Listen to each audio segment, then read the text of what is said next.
So this will be productive video as we are solving all the important questions जो कि और state पीएससीज में भी पूछे गए हैं, जैसे यूके पीसीएस प्रीलिम्स में मोनोक्लोनल एंटीबॉडी से रिलेटेड सिमिलर क्वेश्चन आया हुआ था, और कार टी सेल थेरेपी के बारे में जो कि साइंस एंड टैग के करंट अफेयर्स है वो भी हम इनमें करने वाले हैं. So our first question is with reference to monoclonal antibodies often mentioned in news. So current affair का क्वेश्चन है, consider the following statements.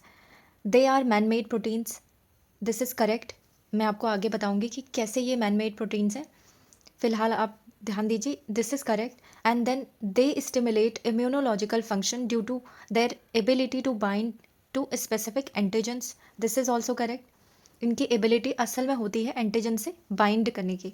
They are use in treating viral infections like that of Nipah virus. इसी की वजह से ना आपका पूछा गया था, क्योंकि एक मोनोक्लोनल एंटीबॉडी जो एक्सपेरिमेंटल है उसने कहीं ना कहीं नीपा वायरस को ट्रीट करने का उसमें तरीका हमें मिल गया है. सो इसलिए ये आपका इस बार प्रश्न बना था न्यूज़ से important. So these 3 statements all are correct.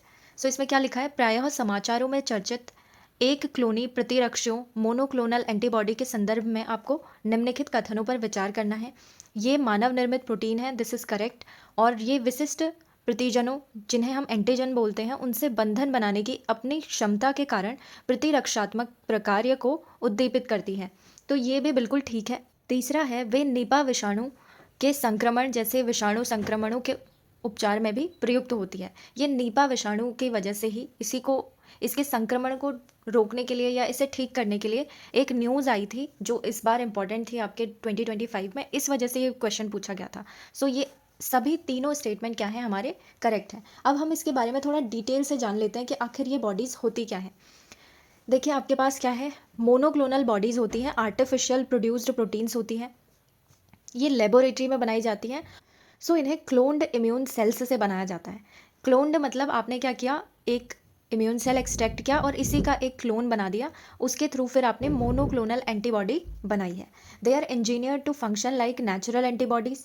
यानी ये काम कैसे करती है, नेचुरल एंटीबॉडी जो काम करती है वो किसका करती है, human immune system, by identifying and attaching to this specific antigen present on pathogen और एबनॉर्मल सेल्स.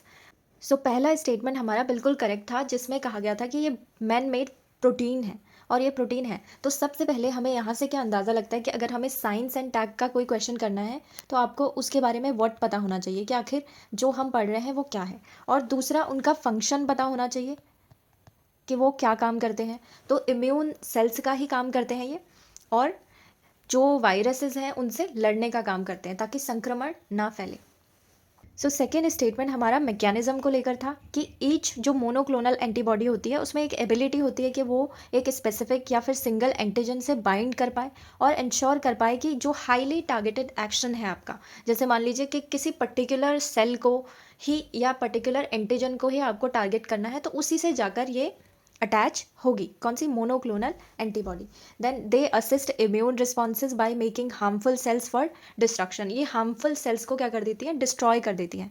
ये है आपकी मोनोक्लोनल एंटीबॉडी जो अटैच होती है किसी एंटीजन से. Then blocking the activity of disease causing agent. और जो होता है इसमें आपने हाई प्रिसीजन देखेंगे आप. क्यों, क्योंकि ये टारगेटेड एक्शन करती है और थेराप्यूटिक इंटरवेंशंस में डायग्नोस्टिक एप्लीकेशंस इनकी काफ़ी हैं.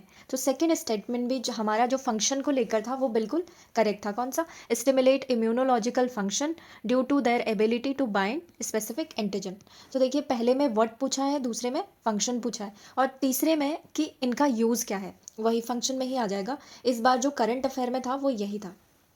मोनोक्लोनल एंटीबॉडीज़ ऐसे भी लिख देते हैं, और इनके थेराप्यूटिक एप्लीकेशंस क्या है उसी पर है. वायरल इन्फेक्शंस अगर बात करें तो इबोला, कोविड-19, निपा वायरस इन्फेक्शंस के ट्रीटमेंट में इन्होंने काफ़ी हद तक सक्सेस पाई है. और एक जो एक्सपेरिमेंटल मोनोक्लोनल एंटीबॉडी है, दिस वन, नाम इंपॉर्टेंट नहीं है याद करना. अगर साइंस एंड टैग का क्वेश्चन आ गया तो एक्सपेरिमेंटल लिख सकते हैं आप, उसको इस तरीके से लिख देंगे. Then effectiveness against Nipah virus. So this is also correct, third statement. और यही कैंसर इम्यूनोथेरेपी में भी इनका काफ़ी यूज़ होता है. और control of auto immune diseases, ये भी ध्यान रखना है. ऑटो इम्यून डिसीजेज़ क्या होती हैं, जिसमें आपका खुद का बॉडी का इम्यून सिस्टम आपकी जो इम्पॉर्टेंट सेल्स हैं जो आपके जीने के लिए इंपॉर्टेंट होती है उन पर भी अटैक करना स्टार्ट कर देता है। तो ऐसी ऑटो इम्यून डिसीजेस से भी ये उनको कंट्रोल करने में काम आती है। नाउ यूकेपीएससी पीसीएस 2024 में इसी को लेकर एक प्रश्न आया था, role of monoclonal antibodies in organ transplantation.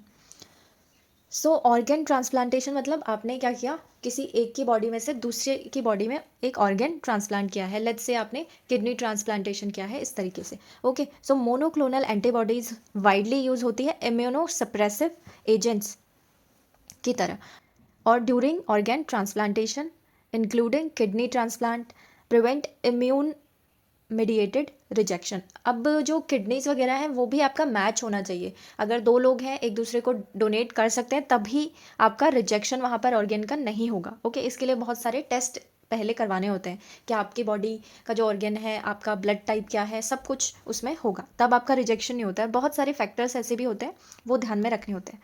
Then they act by selectively targeting immune cells. Selectively targeting मतलब वही targeted response and T lymphocytes को ये टारगेट करती है। अब टी लिम्फोसाइट्स क्या है, ये इम्यून सेल्स ही होती हैं। टी बी इस तरीके की इम्यून सेल्स आपने एनसीईआरटीज में 8th तक के एनसीईआरटी में पढ़ी होंगी। ओके, सो हमारा मैंने यहाँ पर पीवाईक्यू तो नहीं दिया हुआ है, बट जो भी आपका था वो इजी पीवाईक्यू था, और ये वाला था वो कि ये इम्यूनो सप्रेसिव एजेंट्स की तरह काम करती है। ओके, एक ऑप्शन उसमें ये था, तो ये बिल्कुल सही होता। एक दो चीज़ें और ध्यान रखनी है उसमें, और ऑप्शन में क्या था, चौथा ऑप्शन तो आपका इम्यूनो सप्रेसिव एजेंट्स था या मोनोक्लोनल एंटीबॉडीज़ था, तो वो बिल्कुल सही था। लेकिन अदर एग्जांपल्स थे जैसे एंटीबायोटिक्स। एंटीबायोटिक्स ऑर्गन ट्रांसप्लांटेशन में नहीं काम आते, बल्कि इन्फेक्शंस को ट्रीट करने में आते हैं। ओके, ये इम्यून सप्रेशन नहीं करते हैं। देन वैक्सीन की अगर बात करते हैं तो ये इम्यून सिस्टम को एक्टिवेट करते हैं, ना कि सप्रेस करते हैं। सो सप्रेसिव जो वर्ड है ना, कीवर्ड, ये ध्यान रखना है मोनोक्लोनल एंटीबॉडीज़ के बारे में। और वैक्सीन क्या करते हैं, एक्टिवेट कर देते हैं आपके इम्यून सिस्टम को, ताकि जो भी वायरस है, बैक्टीरिया है, उससे फाइट कर सके आपका immune system. Opposite of immuno suppression. और एक है इंटरफेरॉन, ऑप्शन में था एनहांस। ये क्या करते हैं, इम्यून रिस्पॉन्स को एनहांस कर देते हैं, यानी वैक्सीन के जैसे आप इनका इफेक्ट देख सकते हैं, और ये वायरल इन्फेक्शंस और कैंसर्स में भी यूज़ होते हैं। देन कंक्लूजन आप कहेंगे कि इम्यूनो सप्रेसिव एक्शन में आपके मोनोक्लोनल एंटीबॉडीज़ काम करती हैं। फिर एक और आपका प्रश्न आया हुआ है, वो है आपके, आई थिंक ये आंध्र प्रदेश पीसीएस में आया हुआ है इसी बार 2024 या फिर 23 के पेपर में। Identify India's first indigenously developed card cell therapy. और ये अभी भी न्यूज़ में आ रहा है बार बार, तो इसे पढ़ के जाना है। For which the central drug standard control organisation granted market approval. So India की फर्स्ट है, इसलिए भी इसे ध्यान में रखना है। कौन सी है वो, नेक्स्ट CAR-19। वैसे लिखने के लिए अगर याद रखना होगा मीन्स के लिए, तो एक आध एग्जाम्पल रख सकते हैं, अदरवाइज आपको ऑप्शंस देख कर ये इतना याद आ जाएगा कि नेक्स्ट 19 कुछ था। फिर है हमारे पास कि जो ये इंडिया की है वो फर्स्ट है, यही जो एग्जैक्टली व्हाट करके पूछा था ना, एक वर्ट वाला था और एक फंक्शन वाला, तो उसमें से वर्ट वाला आपका एंगल पूछा है। It received market approval from CDS को, इस वजह से भी इसको न्यूज़ में आ गई थी ये। और कार्ड सेल थेरेपी के बारे में थोड़ा सा डिटेल में पढ़ना है। ये क्या करती है, जेनेटिकली मॉडिफाइंग अ पेशेंट्स ओन टी सेल्स। ठीक है, टी सेल्स ध्यान रखना है, ये इम्यून सेल्स ही होती हैं, इनको मॉडिफाई कर देती है कौन सी, कार्ड सेल थेरेपी। और ये टी है ना, वो इसी के लिए है। इसे कार्ट टी इस तरीके से अलग से भी पढ़ सकते हैं या फिर कार्ट पढ़ेंगे, so that they can recognise and destroy cancer cells. So cancer के लिए भी याद रखना है, कार्ट सेल थेरेपी किस लिए है, कैंसर से बचने के लिए है, कैंसर के ट्रीटमेंट के लिए, और ये टी सेल्स को मॉडिफाई करती है। ओके, अप्रूवल जो है इसका काफ़ी माइलस्टोन माना जाता है। और ऑन्कोलॉजी ना कभी भी हो तो study of cancer, cancer cells, इसमें इससे रिलेटेड होती है, कई बार रीजनिंग में ऐसा आ जाता है PCS वगैरह में।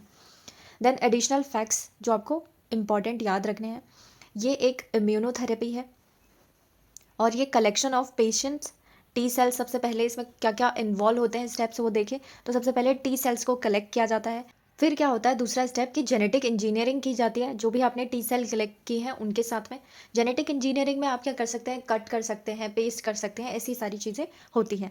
अब इसका अगर आपको थोड़ा बहुत आइडिया है तो ठीक है, अदरवाइज़ कोई एक फाउंडेशन टाइप की इस पर बेसिक कंसेप्ट को लेकर वीडियो यूट्यूब पर ज़रूर देख लीजिए, उसके बाद में आपको ये बेटर समझ में आ जाएगा।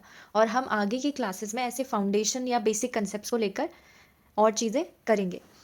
To express chimeric antigen receptors, okay.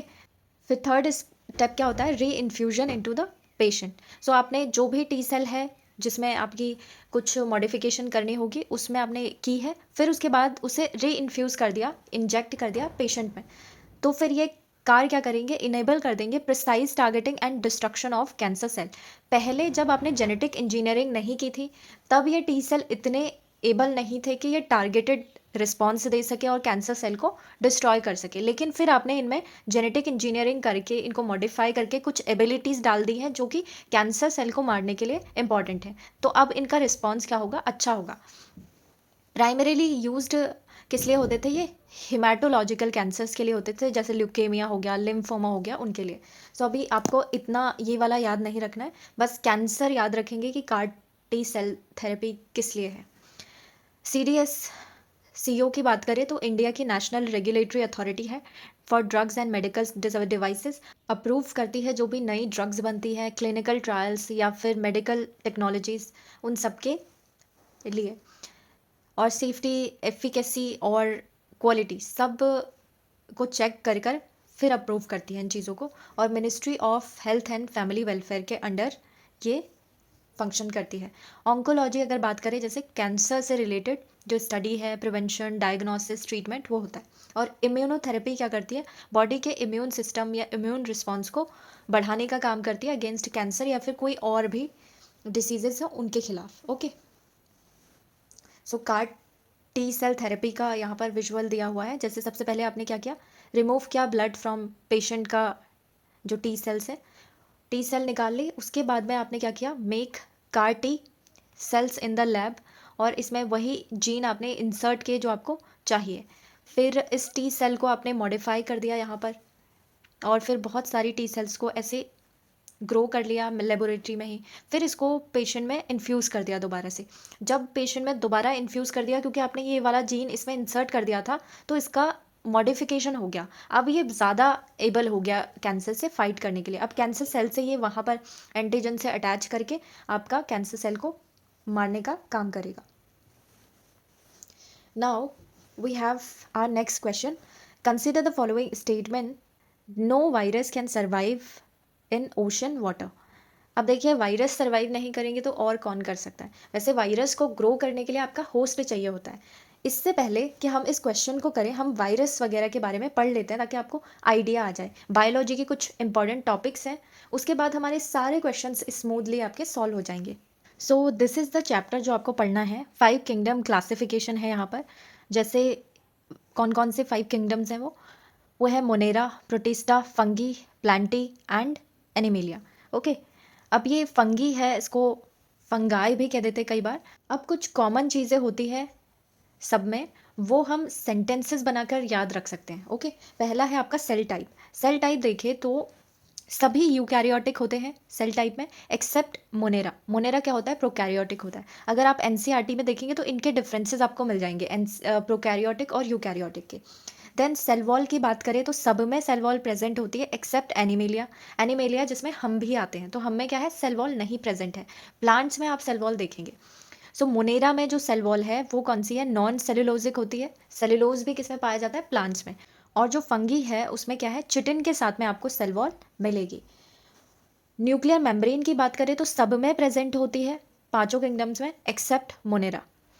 और बॉडी ऑर्गेनाइजेशन की बात करें तो सभी मल्टी सेलुलर होते हैं except Monera and Protista. So Monera और प्रोटिस्टा दो हैं जिनमें आप एक सेलुलर आप इनको देखेंगे, यूनी सेलुलर जिसको बोलते हैं। देन प्लांटी में देखें तो टिश्यू और ऑर्गन के लेवल पर इनका बॉडी ऑर्गेनाइजेशन होता है, बट इनमें कोई भी ऑर्गन सिस्टम नहीं होता है। यानी जैसे हमारा है ना ऑर्गन सिस्टम, नर्वस सिस्टम हो गया, डाइजेस्टिव सिस्टम हो गया, ऐसा इनका ऑर्गन सिस्टम नहीं होता है। बट जो भी होगा, एक ऑर्गन होगा वो अपना सारा काम कर देगा, और टिश्यू के लेवल पर होता है। और जैसे हम हैं वो कौन से हैं, हम मल्टी सेलुलर हैं, ओके। और मोनेरा और प्रोटिस्ट अगर आप कहें तो ये यूनिसेलुलर है। और देन मोड ऑफ न्यूट्रिशन देखें तो ऑल ऑटोट्रॉफिक होते हैं except fungi and Animalia. Animalia में जब भी आए तो आप हमारा एग्जाम्पल सोचिए, यानी ह्यूमन बीइंग का। तो एनिमेलिया में हम क्या हैं, हमारा मोड ऑफ न्यूट्रिशन क्या है, हम ऑटोट्रॉपिक नहीं है, यानी कि हम अपना फूड खुद से नहीं बनाते जैसे प्लांट्स बनाते हैं फोटोसिंथेसिस के थ्रू, ओके। और जो फंगी है वो भी क्या होता है, हेट्रोट्रॉफिक ही होता है हमारी तरह। और ओनली एनिमेलिया एक ऐसा किंगडम है जिसमें आपको होलोजोइक न्यूट्रिशन देखने को मिलेगा, यानी एनिमेलिया क्या करते हैं, इंजेक्शन ऑफ फूड करते हैं, ओके। अब 5 किंगडम देखे तो उनका जैसे मोनेरा है, प्रोटिस्ट है, और ये पीवाईक्यू जितने आए हुए हैं मैंने वो पर ईयर के इसमें लिख दिए। लास्ट 25 के पीवाईक्यूज इसमें देखे गए हैं। जैसे 2021 में कौन सा पूछा गया था, ये मोनेरा को लेकर और बैक्टीरिया को लेकर इसमें पर्टिकुलरली प्रश्न पूछा गया था। मोनेरा में क्या आता है, बैक्टीरिया आता है।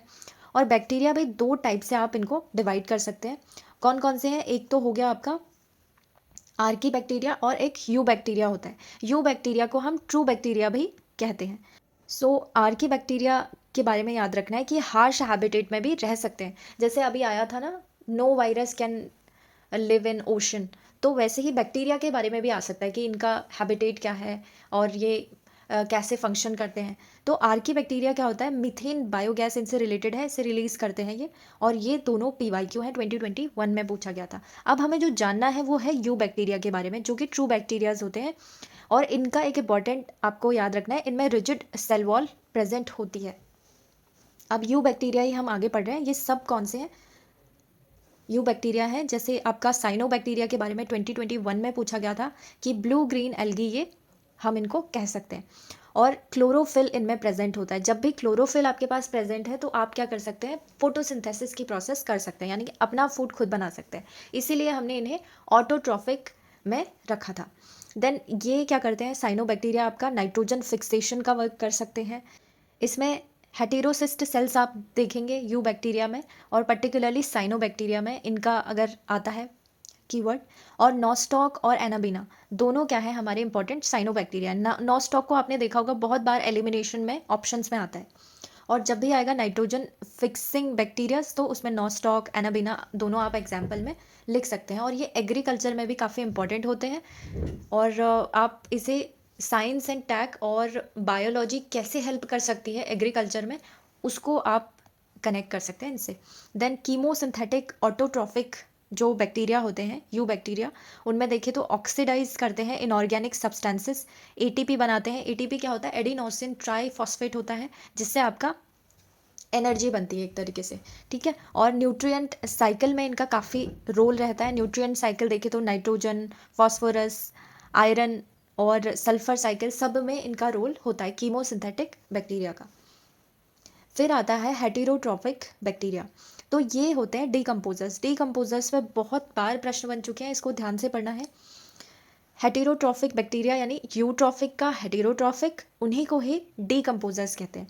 अब ये जैसे आप देखें तो गुड बैक्टीरियाज भी होते हैं, जैसे कर्ड में जो दही है उसमें देखेंगे, और एंटीबायोटिक्स में काफ़ी यूज़ आते हैं। और लेग्यूम के रूट्स में, लेग्यूम क्या होती हैं, जैसे जो दलहन है यानी दालें हैं, उनके रूट्स में ये आपको मिल जाएंगे। और बैड बैक्टीरियाज भी होते हैं ये हेटेरोट्रॉफिक वाले। तो कौन से होते हैं, जैसे पैथोजेंस कहे तो जो डिसीज़ कॉजिंग आपके बैक्टीरिया हैं। और जैसे अगर इनमें देखें तो कोलेरा हो गया, टाइफॉइड हो गया, ये कौन से उसमें आएंगे, आपके हेटेरोट्रॉफिक बैक्टीरिया में ही है। फिर उसके बाद टीबी कौन कॉज करता है, वो भी एक बैक्टीरिया ही है। कई बार ना ऐसे आते हैं कि ये बैक्टीरियल डिसीज़ है या ये वायरल डिसीज़ है, तो याद रखना है कोलेरा, टाइफॉइड, ट्यूबरक्लोसिस, ये सब क्या है आपके पास, बैक्टीरियल डिसीजेज हैं। टिटनेस हो गया, सिट्रस, कैंकर, ये सब कुछ है। उसके बाद में ये जो ग्रीन मार्क्ड है वो सारे पीवाईक्यूज में names as it is mention है। फिर आता है माइकोप्लाज्मा। माइकोप्लाज्मा इसका मतलब क्या है, ये भी 2002 का पीवाईक्यू है। कंप्लीटली इसमें सेल वॉल लैक होती है, यानी कि सेल वॉल इसमें नहीं पाई जाती है। जैसे हमने एक्सेप्शंस देखे हैं ना, कहीं कहीं पर एक्सेप्शंस को भी आपके पेपर में टारगेट किया जाता है कि देखिए आपने सब में प्रेजेंट तो पढ़ा ही होगा, वो हमने स्टार्टिंग में ही पढ़ा था, लेकिन कहाँ पर एक्सेप्शन है, यहाँ पर तो इनमें सेल वॉल नहीं होती है। इसी चीज़ को आपके एग्जामिनर ने पकड़ा है कि आपको बेसिक्स पता है या नहीं। देन स्मॉलेस्ट लिविंग सेल्स इसको मान सकते हैं, माइकोप्लाज्मा बैक्टीरिया जो है उसको। और ये इनमें कुछ कुछ क्या होते हैं, पैथोजेनिक होते हैं, ज़्यादातर पैथोजेनिक होते हैं और कुछ कुछ अच्छे भी हो सकते हैं, और ये सर्वाइव कर सकते हैं विदाउट ऑक्सीजन। ठीक है, तो ज़्यादातर बैक्टीरिया आप देखेंगे विदाउट ऑक्सीजन भी सर्वाइव कर जाते हैं। फिर जो दूसरा किंगडम है हमारा वो है प्रोटिस्ट। अब प्रोटिस्ट के बारे में एक चीज़ याद रखनी है, ये सभी ऑल सिंगल सेल्ड यानी यूनिसेलुलर होती हैं, और ये तो हमने देख ही लिया था कि मोनेरा को छोड़ के सारे आपके यूकैरियोट्स हैं। और फिर है हमारे पास क्राइसोफाइट्स। ठीक है, प्रोटिस्ट का ही ये टाइप है, कौन सा, क्राइसोफाइट्स। अब इसमें कुछ ना ही पीवाईक्यू में पूछा गया है और ना ही इसमें कुछ इंपॉर्टेंट मुझे लगा होगा, इसलिए मैंने इसका टाइप नहीं लिखा हुआ है। और जो दूसरा पीवाईक्यू में आया हुआ है ग्रीन मार्क्ड है, वो है डायनोफ्लैजिलेट्स। डायनोफ्लैजिलेट्स जो होते हैं ये मोस्टली आपको मराइन मिलेंगे, मराइन प्रोटिस्ट होते हैं ये, और फोटोसिंथेसिस ये कर सकते हैं। सो इसलिए ये हमारे इंपॉर्टेंट हो जाते हैं जब भी हम कार्बन सिक्वेस्ट्रेशन की बात करते हैं, कि ओशन जो है हमारा काफ़ी उसमें रोल प्ले करता है। ठीक है, जो ग्लोबल वार्मिंग है उसको कम करने के लिए, ग्रीन हाउस इफेक्ट को कम करने के लिए, तो वहाँ पर डायनोफ्लैजिलेट्स और जितने भी ब्लू ग्रीन एल्गी हैं ओशनिक, उनका काफ़ी रोल आता है। तो फोटोसिंथेसिस जो भी कर सकते हैं, जो भी किंगडम के मेंबर्स, वो आपको याद रख लेना है। उनका चांसेस होता है कि एग्जामिनर एज इट इज़ पूछता है उनके बारे में। देन रेड डायनोफ्लैजिलेट्स होते हैं, और इन्हीं की वजह से आप एक रेड टाइड्स करके देखें तो ओशन में दिखता है एक फिनोमेना। ओके, रेड डायनोफ्लैजिलेट, और ये क्या होते हैं, ये फोटोसिंथेसिस भी कर सकते हैं, और ये टॉक्सिन्स भी होते हैं। इवन जो मराइन एनिमल्स हैं ना, उनके लिए ये थ्रेट भी हो सकते हैं। ओके, ऐसा नहीं कि सारे डायनोफ्लैजिलेट्स आपके बेनिफिट्स ही दे। ओके, जैसे फोटोसिंथेसिस कर सकते हैं तो बेनिफिट तो हुआ ही कार्बन सिक्वेस्ट्रेशन का, बट मराइन एनिमल के लिए खतरे का काम भी कर सकते हैं। देन यूग्लिनॉइड्स को देखें तो यूग्लिना हम हमेशा से पढ़ते हैं, वो एक एग्जाम्पल है प्रोटिस्ट का ही। फिर है स्लाइम मोल्ड्स, ये भी एक प्रोटिस्ट है, और एक्सट्रीमली रेजिस्टेंट होते हैं ये। जैसे एफ्लोटॉक्सिन आपने देखा होगा, ये ऑलरेडी पूछ रखा है। ठीक है, एफ्लोटॉक्सिन एक प्रोटिस्ट ही है। प्रोटोजोन्स, ये भी प्रोटिस्ट है। प्रोटोजोन्स के बारे में 2021 का पीवाईक्यू है। और प्रोटोजोन्स के बारे में ये आया था कि जो डेंगू है वो कौन आपका, उसमें कौन सा किंगडम का मेंबर है जो ये कॉज करता है डेंगू। ठीक है, तो प्रोटोजोन नहीं होते वो। ठीक है, ये ध्यान में रखना है। अभी हम देखेंगे कि कौन सी बीमारी किस वजह से होती है। देन ऑल हेटेरोट्रॉफ जो है वो प्रोटोजोन्स क्या होते हैं, सभी हेटेरोट्रॉफ्स हैं, और सभी प्रेडेटर्स होते हैं और पैरासाइट्स होते हैं। ठीक है, तो इनमें कोई भी मतलब अच्छा नहीं है। प्रेडेटर मतलब जो कि आपके होस्ट को नुकसान पहुंचाने की कोशिश करते हैं, होस्ट मतलब जिसको वो डिसीज़ फैला रहे हैं, और पैरासाइट्स मतलब जो आप देखेंगे कि किसी होस्ट पर आपका डिपेंडेंट हो जाते हैं और उसी के बाद में जो भी न्यूट्रिशन है वहाँ से ही लेते हैं और उसको हार्म कॉज करते हैं। और सिम्बायोटिक विथ टर्माइट्स। ठीक है, जो टर्माइट्स होते हैं ना, आपने देखा होगा दीमक टाइप के, तो वो उनके साथ में इनका सिम्बायोटिक रिलेशन होता है। सिम्बायोटिक मतलब दोनों ही आपका म्यूचुअल, एक कोई काम करेगा और दूसरा कोई काम करेगा, तो दोनों आपका म्यूचुअल रिलेशन बना रहे हैं, यानी दोनों को ही बेनिफिट होता है ऐसे रिलेशनशिप से। ओके, तो प्रोटोजोन्स टर्माइट्स के साथ में क्या है, सिम्बायोटिक रिलेशन में होते हैं। 2021 का पीवाईक्यू है। देन 4 ग्रुप्स अगर प्रोटोजोन का देखें तो इसमें थोड़ा सा और डीप डाइविंग की हमें ज़रूरत है, इसलिए मैंने यहाँ पर ये लिख दिया है। जैसे इसमें अमीबा का एग्जाम्पल पूछा जाता है, प्लाज्मोडियम जो कि मलेरिया कॉज करता है, उसका आपका पीवाईक्यू ऑलरेडी आया हुआ है। सो अमीबॉइड्स की बात करें तो स्यूडोपोडिया, जिसके फॉल्स फीट होते हैं सूडोपोडिया में, उसमें अमीबा आता है। ठीक है, और एक आता है एंटा अमीबा जो कि एक पैरासाइट होता है। तो इसमें आपका अमीबा एग्जाम्पल इंपॉर्टेंट है। दूसरा फ्लैजिलेटेड देखें तो ये स्लिपिंग सिकनेस कॉज करते हैं। तो डिसीज़ कौन कौन सी हो रही है यहाँ से, स्लिपिंग सिकनेस भी प्रोटोजोन से कॉज करते हैं। प्लाज्मोडियम यानी मलेरिया जो कॉज करता है वो भी प्रोटोजोन ही है। और इन्फेक्शस आपके और भी मिलेंगे जैसे सीलिएटेड और स्पोरोजोन्स, ये टाइप ऑफ प्रोटोजोन्स हैं।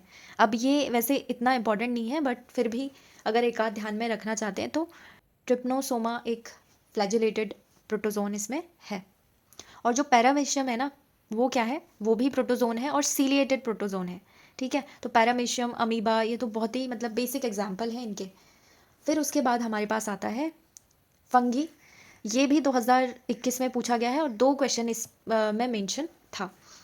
तो इनके टाइप देख लेते हैं। जैसे फाइकोमाइसिटीज़ होता है, फाइकोमाइसिटीज़ में आपका म्यूकोर मिल जाएगा। दिस इज़ इम्पॉर्टेंट, ये फंगी से रिलेटेड कीवर्ड है। बार बार आपको म्यूका, माइको, इस तरीके के जो रूट वर्ड्स होते हैं वो ज़्यादातर फंगी से ही रिलेटेड होते हैं। और राइजोपस, ये दोनों फाइकोमाइसिटीज़ में है।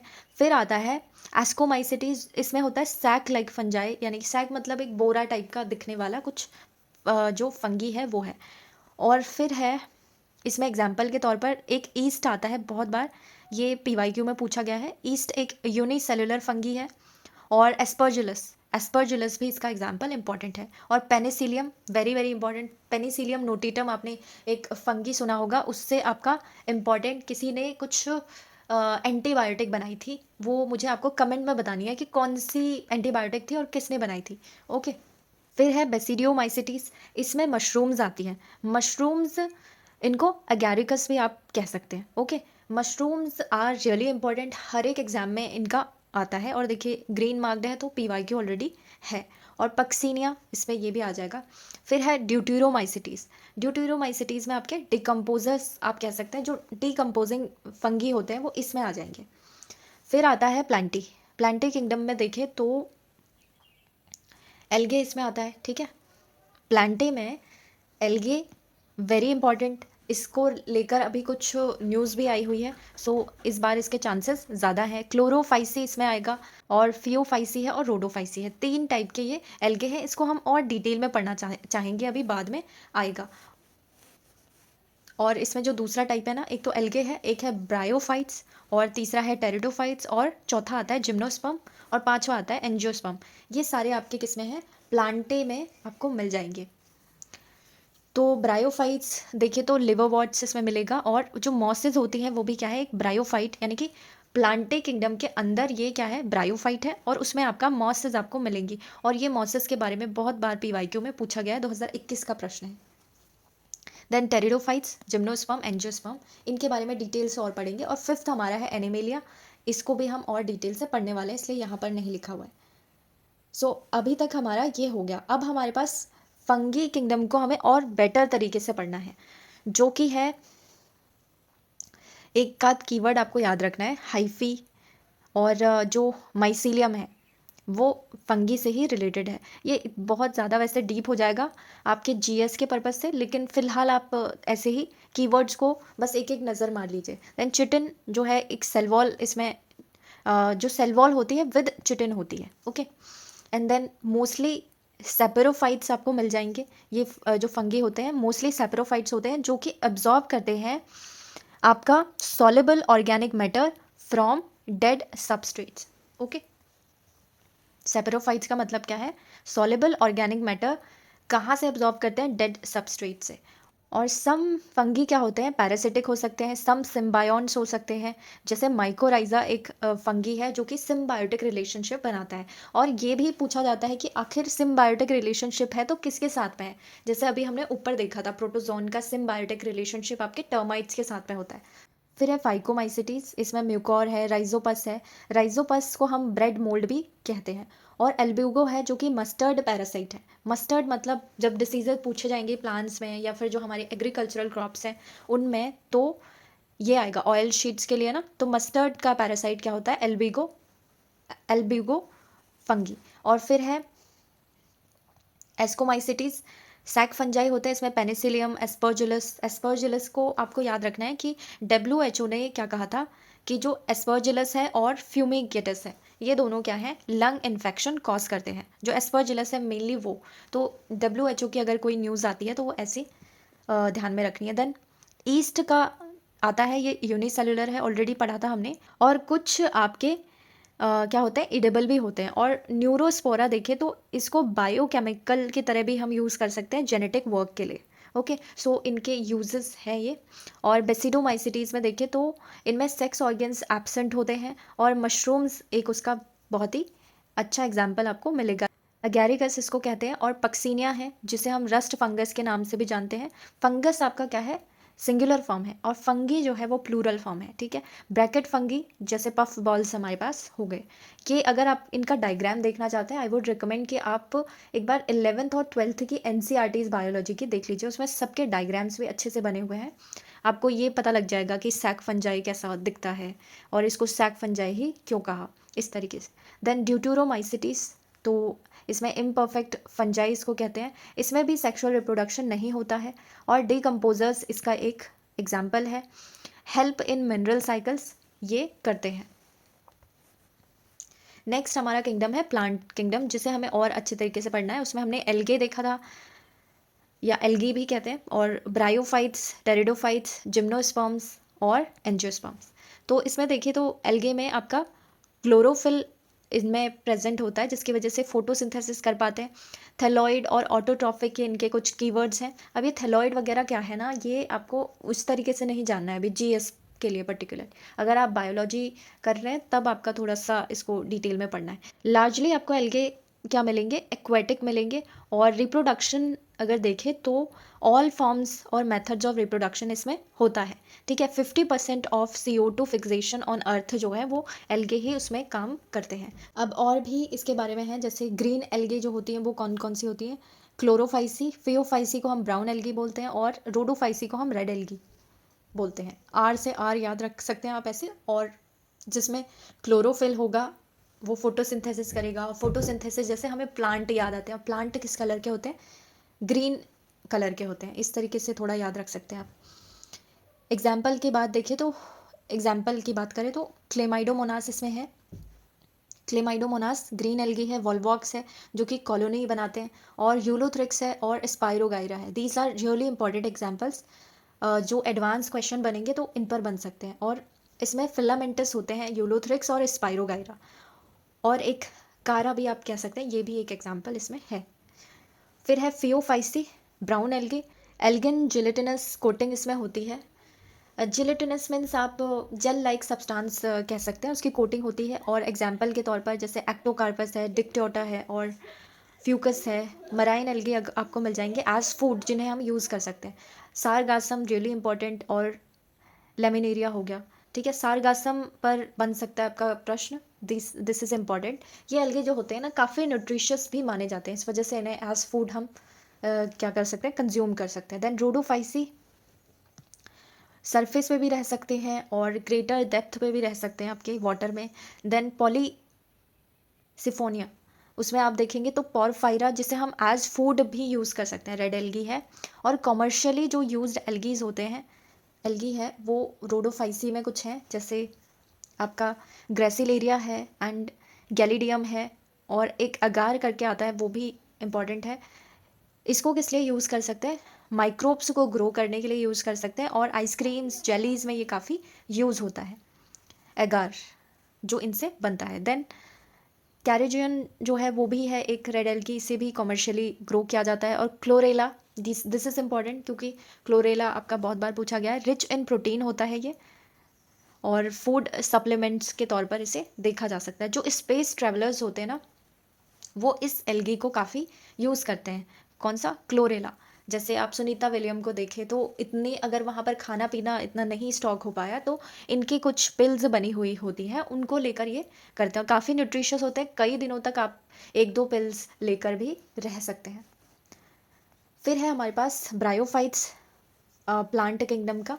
ब्रायोफाइट्स में देखें तो इनके हैबिटेट क्या होती है, हिल्स में भी ये रह सकते हैं, और मॉइस्ट शेडेड एरियाज में ये ज़्यादातर आपको मिलेंगे प्लांट्स में। और एम्फीबियंस ऑफ प्लांट्स इनको कहा जाता है। दिस इज़ द कीवर्ड जो एग्जैक्टली आपसे पूछा जा सकता है। एम्फीबियन वैसे किस में होंगे, आपके एनिमेलिया में मिलते हैं, लेकिन जैसे मेंढक वगैरह आप देखते हैं उनको। लेकिन प्लांट्स का एम्फीबियन किसे कहा जाता है, ब्रायोफाइट्स को कहा जाता है। Then as they can live in soil, और बट एक चीज़ याद रखनी है, वाटर डिपेंडेंट होते हैं। आप जैसे मेंढक को देखते हैं, वो सॉइल में भी रह सकता है, बाहर भी आ जाता है पानी से, लेकिन रिप्रोडक्शन वगैरह के लिए उसे पानी पर ही डिपेंडेंट रहना पड़ता है। और वैसे ही ब्रायोफाइट्स का कहें तो प्लांट्स में ऐसा होता है। सो वाटर डिपेंडेंट होते हैं for sexual reproduction, so they play important role in plant succession. अब जैसे बेयर रॉक है और या फिर सॉइल है, उसमें भी ये आसानी से उग जाते हैं। और इनके पास ट्रू क्या नहीं होता है, वैसे शूडो आप कहें शूडो तरीके से इनके पास रूट्स होती हैं, स्टेम्स होते हैं, लीव्स होते हैं, बट ट्रू नहीं होते, ट्रू एब्सेंट मिलेंगी। देन लीवरवर्ट्स अगर देखें तो एग्जाम्पल है मोसेस। देन है टेरिडोफाइट्स, इनके बारे में PYQ है ऑलरेडी, ये पूछा गया था। फर्स्ट टेरेस्ट्रियल प्लांट्स होते हैं ये, टू पॉजेस वेस्क्यूलर टिश्यूज जिनमें जाइलम और फ्लोएम मिल जाएगा। अब देखिए जाइलम और फ्लोएम दोनों वेस्क्यूलर टिश्यूज हैं। फ्लोएम आपका क्या काम करता है, ये लीव्स में आपको मिल जाएगा या जो upper part of the plant है उसमें मिल जाएगा। तो फोटोसिंथेसिस से जितने न्यूट्रिएंट्स वगैरह मिलते हैं वो इनको जो है हर प्लांट के पार्ट तक पहुंचाता है। एक तरीके से मोटा मोटा ये रोल समझ लीजिए इसका। और दूसरा जाइलम जो है ये रूट्स में रहता है। रूट्स में आप सॉइल से जितने न्यूट्रिएंट्स वाटर सपोर्ट के लिए चाहिए प्लांट को, वो जाइलम आपका टिश्यू काम करता है प्लांट तक पहुंचाने का। और हैबिटेट जो है उसके देखें तो कूल डैम्प शेडी एरियाज में आपको ये मिल जाएगा। और सैंडी सॉइल्स में भी टेरिडोफाइट्स उग सकते हैं। इनको वाटर चाहिए होता है फॉर फर्टिलाइजेशन, और स्पोर्स इसमें हो सकते हैं ब्रायोफाइट्स में, सॉरी टेरिडोफाइट्स में स्पोर्स हो सकते हैं। और एग्जाम्पल देखें तो सिलेजनेला इसमें इम्पॉर्टेंट है, और इक्विसेटम है, और राइजोम है, फर्न है। ये दोनों PYQ हैं, राइजोम एंड फर्न। और साल्विनिया है, हॉर्स टेल्स, जैसे इसके यूजेस भी पूछे गए हैं टेरिडोफाइट्स के, तो मेडिसिनल यूजेस भी हो सकते हैं, और सॉइल बाइंडर के तौर पर भी ये काम कर सकते हैं। और कोई भी प्लांट हो ना तो उसको सॉइल बाइंडर हम मान सकते हैं। और ऑर्नामेंट्स को बनाने के लिए भी टेरिडोफाइट्स का रोल होता है। फिर आते हैं जिम्नोस्पर्म। जिम्नोस्पर्म का आप याद रखें, जो भी हम प्लांट देखते हैं बड़े बड़े थोड़ा ट्रीज, इनमें जिनमें आपको नेकेड सीड्स मिलेंगे वो जिम्नोस्पर्म प्लांट्स होंगे। और एंजियोस्पर्म जो होते हैं उनमें आपको नेकेड सीड्स नहीं मिलेंगे। ओके, अब इनके एग्जाम्पल्स आपको कहाँ से करने हैं, NCERT से कर लेने हैं। और ज़्यादातर इसमें से कोई PYQ नहीं आया था तो मैंने वहाँ पर नहीं लिखा है। देन नोट ध्यान रखना है, तो सर्टेन ब्राउन और रेड एल्गी हैं, वो प्रोड्यूस करते हैं हाइड्रोकोलोइड्स। हाइड्रोकोलोइड्स के बारे में PYQ ऑलरेडी आया हुआ है। इन्हें कहते हैं वाटर होल्डिंग सब्सटेंसेस। अब डिफरेंस जान लेते हैं जो कि आपके हर टाइप के एल्गे में मिल जाएगा, और इजी टू रिमेंबर है ये कैरेक्टरिस्टिक। जैसे ग्रीन एल्गे में फूड जो है वो किस रूप में स्टोर होता है, स्टार्च के रूप में। ब्राउन एल्गे जो है वो आपका स्टार्च के रूप में नहीं करता है, इसमें ट्रू स्टार्च के फॉर्म में नहीं होता है, बल्कि इसमें कॉम्प्लेक्स आपको कार्बोहाइड्रेट्स मिल जाएंगे विद ऑयल्स एंड लिपिड्स, उनके रूप में ये कर सकता है। जैसे लेमिनेरिन आपको मिल जाएगा, एक पॉलीसेकेराइड होता है, उसके रूप में भी ब्राउन एल्गे कर सकता है। इतना डीप ऐसे आपको ध्यान में नहीं रखना है। PYQ में बस इतना था कि कौन स्टोर करता है स्टार्च के रूप में, कौन नहीं। तो अगर ये आता है तो नॉट स्टार्च आप इसको टिक कर सकते हैं, ट्रू स्टार्च नहीं होता बेसिकली।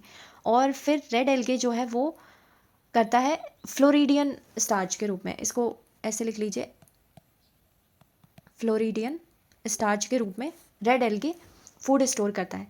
देन सेल वॉल की बात करें तो सेलुलोज की बनी होती है ग्रीन एल्गे में, सेलुलोज और एल्गिन की बनी होती है ब्राउन एल्गे में, और सेलुलोज और अदर्स जो मिलेंगे एल्गिन के अलावा वो रेड एल्गे में आपको मिल जाएगा।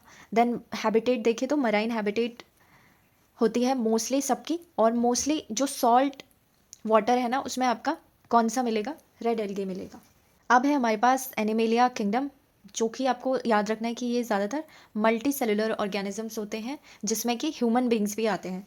मल्टी सेलुलर में देखें तो लेवल ऑफ ऑर्गेनाइजेशन के बेस पर हमने इनको सेलुलर लेवल और टिश्यू ऑर्गेन या ऑर्गेन सिस्टम लेवल पर डिवाइड किया हुआ है। जो सेलुलर लेवल का इम्पॉर्टेंट फाइलम आपको मिलेगा उसमें एक पॉरीफेरा है, और एग्जाम्पल के तौर पर जितने स्पॉन्जेस होते हैं वो एनिमेलिया में तो है, लेकिन सेलुलर लेवल का उनका ऑर्गेनाइजेशन है बॉडी का।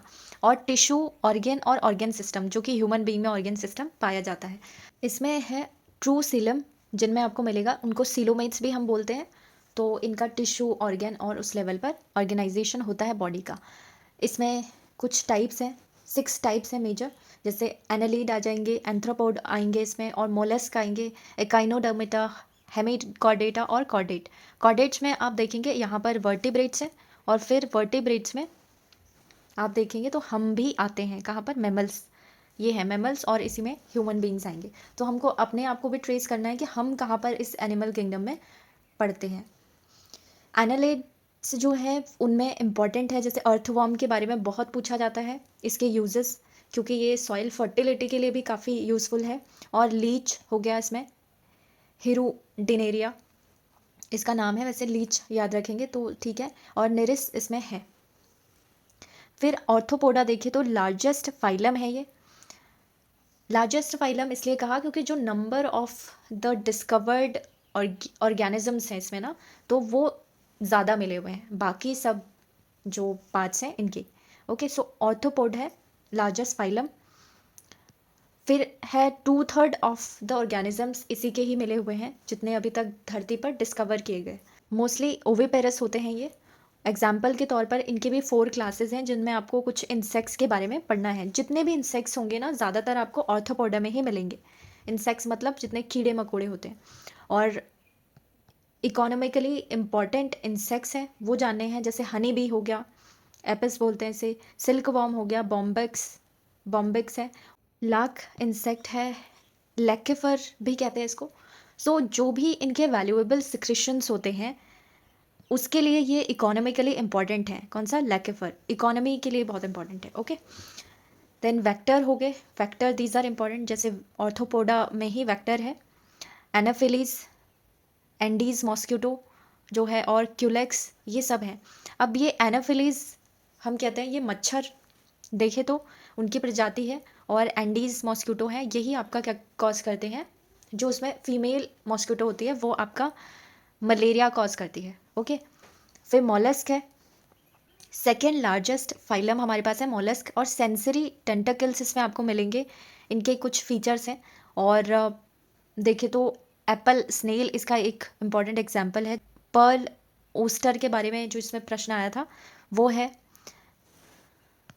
पर्ल ओस्टर है जिसे हम फिल्टर फीडर भी कहते हैं। इस पर ये जो जितने ग्रीन मार्क्ड है ना वो सब 2021 में पूछे गए प्रश्न हैं। फिल्टर फीडर है कौन सा है? Pearl oyster. और ऑक्टोपस, डेविल फिश भी कहते हैं, और स्क्विड। ठीक है, ये सब मॉलस्क के ही टाइप्स हैं। मॉलस्क किस में है? एनिमेलिया किंगडम में ही है। फिर आता है हमारे पास एकाइनोडर्मेटा। आई थिंक हमने ऑर्थोपोडा का ये 2 चीज़ें देखनी है, पेस्ट और लिविंग फॉसिल्स, यहाँ से इसको देख लीजिए। लोकस्ट जो है ना, एक इम्पॉर्टेंट, जो लोकस्ट है वो आपके एग्रीकल्चर को काफ़ी नुकसान पहुंचाते हैं। ठीक है, जितने आप टिड्डियों की प्रजाति देखेंगे तो इसका एक लोकस्ट स्वाम करके ये न्यूज़ में रहता है, ये मुझे याद आया है। तो ज़्यादातर वेस्टर्न पार्ट से आकर ये क्रॉप्स पर यहाँ पर अटैक करते हैं, इंडिया के वेस्ट पार्ट पर। तो काफ़ी ख़तरनाक होते हैं ये उसके लिए। इवन इनमें टेंडेंसी, ये इनकी कैपेबिलिटी है कि ये फमाइन कॉज कर सकते हैं, इतना नुकसान कर देते हैं ये फसलों को। फिर है काइनोडर्मेटा, इसमें है स्पाइनी बॉडी होती है काइनोडर्मेट्स की ज़्यादातर। कैल्केरियस स्केलेटन आपको मिल जाएगा जिसमें मतलब कैल्शियम मिलता है। ओके, तो वाटर वेस्कुलर सिस्टम इनका वेल डेवलप्ड होता है। और स्टारफिश, सी अर्चिन, सी क्यूकम्बर और ब्रिटल स्टार, ये कुछ एग्जाम्पल्स हैं। स्टारफिश और सी अर्चिन PYQ है। हेमिकॉर्डेट को देखें तो बेलेनोग्लॉसस है इसमें, और ट्रंक इनमें आपको मिल जाएगा हेमिकॉर्डेट्स में ज़्यादातर। और बेलेनोग्लॉसस इसका सबसे इंपॉर्टेंट एग्जांपल है। देन कॉर्डेट्स में देखें तो कॉर्डेटा फाइलम में आपका क्या क्या प्रेजेंट होता है, इनकी पहचान क्या होती है, इसमें नोटोकॉर्ड मिल जाएगा आपको, नर्व कॉर्ड भी मिलेगा। ठीक है, और गिल स्लिट मिल सकती है इनमें आपको। गिल स्लिट ज़्यादातर आपको मछलियों में मिल सकती है। और हार्ट इनका क्या होता है? वेंट्रल हार्ट होता है। और इनके 3 सब फाइला है, अभी तक हमने देखा था ये फाइलम के टाइप्स देखे थे। तो सब फाइला अगर देखें तो यूरोकॉर्डेट मिलेगा, सिफेलोकॉर्डेट मिलेगा, और वर्टिब्रेट मिलेगा। यूरोकॉर्डेट, सिफेलोकॉर्डेट इतने इंपॉर्टेंट नहीं है, आपको वर्टिब्रेट्स के बारे में पढ़ना है। इनमें आपको नोटोकॉर्ड मिलेगी ड्यूरिंग एम्ब्रियोनिक पीरियड। लेटर जो ये नोटोकॉर्ड है वो रिप्लेस हो जाती है by bony vertebral column. Okay, vertebral column फिर आपको देखने को मिलेगा। इनके और भी टाइप्स हैं, जैसे ग्नाथा है, नाथोस्टमाटा है। तो इनमें क्या है, ग्नाथा में क्लासेस हैं, जैसे साइक्लोस्टमाटा मिल जाएगा आपको, और लैम्प्रे, हैकफिश इसके कुछ एग्जांपल्स हैं। बाकी आपका नाथोस्टमाटा के हैं जिनमें जॉ होती है, आपको जॉ मिलेगी, जैसे हमारे पास है एक जॉ। वैसे ही सुपर क्लासेस हैं इसकी, एक तो आपका पीसेस आ गया, और दूसरा आपका आता है टेट्रापोडा। ओके, पीसेस में पहले देख लेते हैं। इनमें आपके फिन्स होते हैं, फिन आपके जैसे मछलियों में होते हैं वैसा ही। ओके, सो एग्जाम्पल के तौर पर 2021 में बहुत सारे पीवाईक्यूज पूछे गए हैं, जैसे एयर ब्लैडर जिनका होता है सी हॉर्स के बारे में पूछा गया था। एग्जाम्पल हिप्पोकैम्पस भी इसको बोलते हैं सी हॉर्स को। और बाकी है काटला, रोहू, ये फिशेस हैं कुछ इंपॉर्टेंट फ्रेश वाटर फिशेस हैं ये। और इसको मागुर फिश भी अब कहते हैं कई जगह। बोनी फिशेस इसमें मिल जाएंगी जो कोल्ड ब्लडेड होती हैं ज़्यादातर। और फिर एयर ब्लैडर जिसमें नहीं होता है वो है एक dog fish, great white shark हो गई इसमें, स्टिंग रे इसमें आती है। सो सी हॉर्स के बारे में ऑलरेडी पूछा है, स्टिंग रे भी एक पोटेंशियल क्वेश्चन है। फिर है टेट्रापोडा। टेट्रापोडा में क्या होता है, जैसे इनके पास फिन्स होते हैं पीसेस के पास, हमारे पास क्या है लिम्स है। ओके, लिम्स में इसकी भी इतनी क्लासेस हैं टेट्रापोडा में। अगर देखें तो एम्फीबिया है, रेप्टिलिया है, एव्स हैं जिसमें आपके बर्ड्स मिल जाएंगे, और मैमल्स जिसमें कि हम आते हैं। ओके, एम्फीबिया में आप क्या देखेंगे, मेंढक वगैरह जो होते हैं, और रेप्टिलिया में सांप के जो प्रजाति के हैं, एव्स में बर्ड्स आ गए, और मैमल्स यानी कि ह्यूमन की प्रजाति के जो मिल जाएंगे आपको। डिटेल में हम एक बार देख लेते हैं। जैसे सुपर क्लासेस है उसमें आपका टेट्रापोडा आ जाएगा जिनमें लिम्स होती हैं, एम्फीबिया, रेप्टिलिया, एव्स और मैमल्स। अच्छा, पूरा डिटेल में ही दिया है। जैसे डुअल लाइफ है इनकी एम्फीबिया की, इसमें ब्यूफो मिलेगा, टोड जो होता है बड़ा सा एक मेंढक टाइप का, और राना मेढक है इसमें, हाइला है जो कि ट्री फ्रॉग होता है, और सैलेमेंडर है।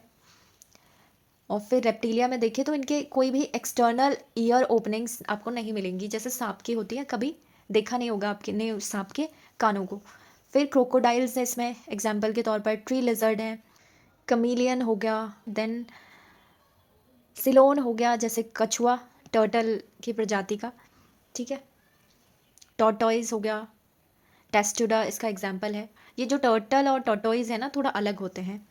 और पॉइजनस स्नेक अगर आप देखें तो सब आ जाएंगे, कोबरा, क्रेट, वाइपर, ये सब रेप्टिलिया में ही है। एव्स में देखें तो पिजन हो गया, कोलम्बा इसको कहते हैं बायोलॉजी में, और पैरट हो गया जिसे सिटाकुला कहते हैं, और फिर पिकॉक हो गया, पेवो। और इसमें से आपका पीवाईक्यू आपका पूछा गया है ऑलरेडी एव्स में से, कि कौन सा बर्ड का नेम है या फिर बर्ड कौन कौन सी है, इस टाइप से कुछ पीवाईक्यू आया था 2020 में। फिर मैमल्स हैं, मैमल्स का देखिए तो डाइवर्स हैबिटेट में रह सकते हैं। अब हम अपने बारे में तो सब कुछ जानते ही हैं ना, और इनमें यूनिक अगर देखें तो मेमोरी ग्लैंड्स होती है मैमल में, मिल्क सिक्रीटिंग मेमोरी ग्लैंड्स होती हैं, जिससे क्या होता है ब्रेस्ट फीडिंग करवा सकते हैं ये अपने बेबीज़ को। देन विवी पेरस अगर देखें तो फ्यू एक्सेप्शंस हैं इसमें, विवी पेरस आपको मिल जाएंगे। और रिप्रोडक्शन मोस्टली ओवी पेरस और विवी पेरस दो टाइप का होगा।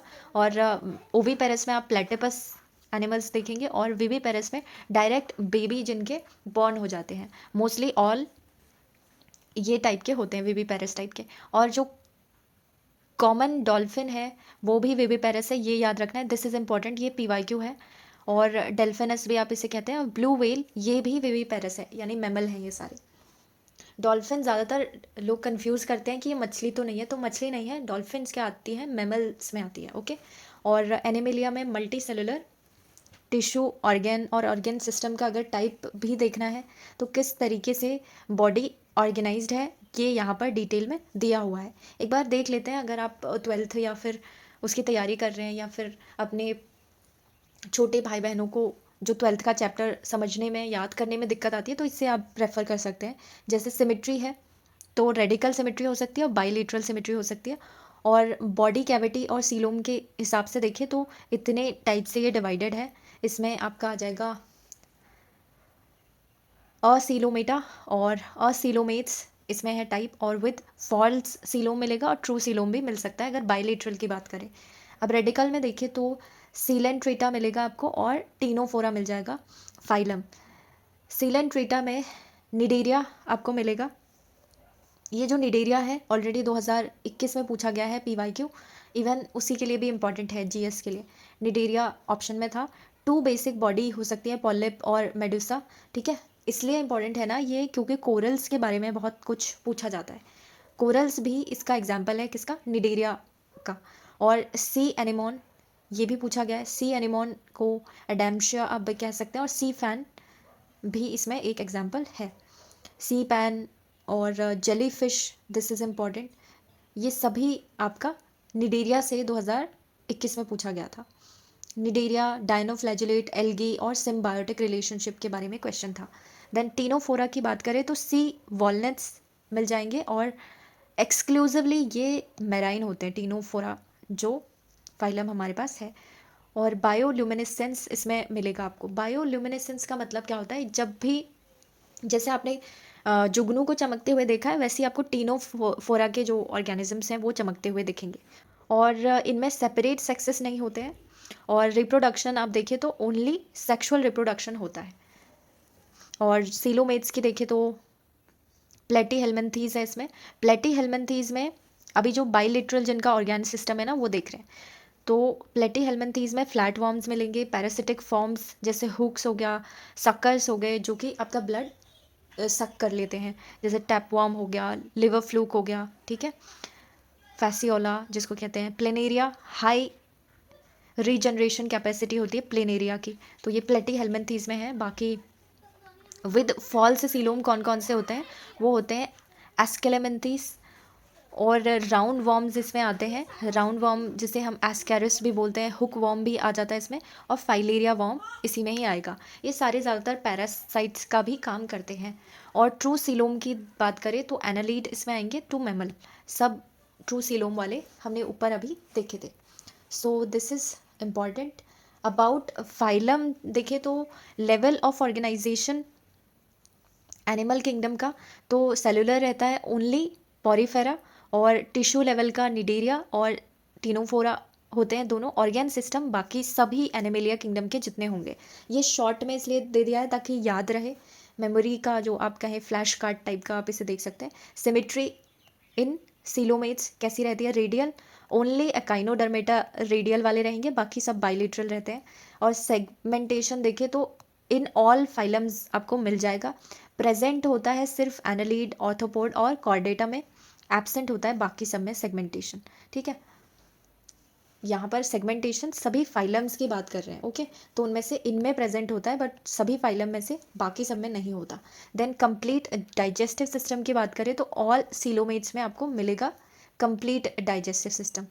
और सर्कुलेटरी सिस्टम प्रेजेंट किस में होता है, सभी सीलोमेट्स में होता है। रेस्पिरेटरी सिस्टम भी सभी सीलोमेट्स में होता है, सिर्फ एक एनालीड को छोड़कर, ओके। और प्लांट्स जो हमने ऊपर अभी देखे थे उनके कुछ एग्जाम्पल्स, क्या कुछ पीवाईक्यूज आए थे वो देख रहे हैं, जैसे लीवरवॉर्ट्स हो गया ब्रायोफाइट्स में, और मॉसिस जो दूसरे टाइप के हैं। मॉसिस को लेकर प्रश्न बने हुए हैं। सो फर्स्ट कॉलोनाइज करते हैं रॉक को विद लाइकन, ठीक है। लाइकन आपसे बहुत बार पूछा जाएगा, और मॉसिस दोनों ही। और ब्रांच्ड राइजॉइड्स इसमें आपको मिल जाएंगे जिनकी ऐसे शाखाएं होती हैं। डेंस मैट की तरह बिछ जाते हैं ये सॉइल पर, ऐसे आपने देखा होगा कि ब्रायोफाइट्स जहाँ पर ग्रीनरी आपको मिलेगी और छोटे छोटे इस तरीके के बिछे हुए प्लांट्स मिलेंगे तो ब्रायोफाइट्स होते हैं ज़्यादातर। और ये सॉइल इरोजन को प्रिवेंट करते हैं, this is one of the use. और डिकम्पोज कर देते हैं ये रॉक को।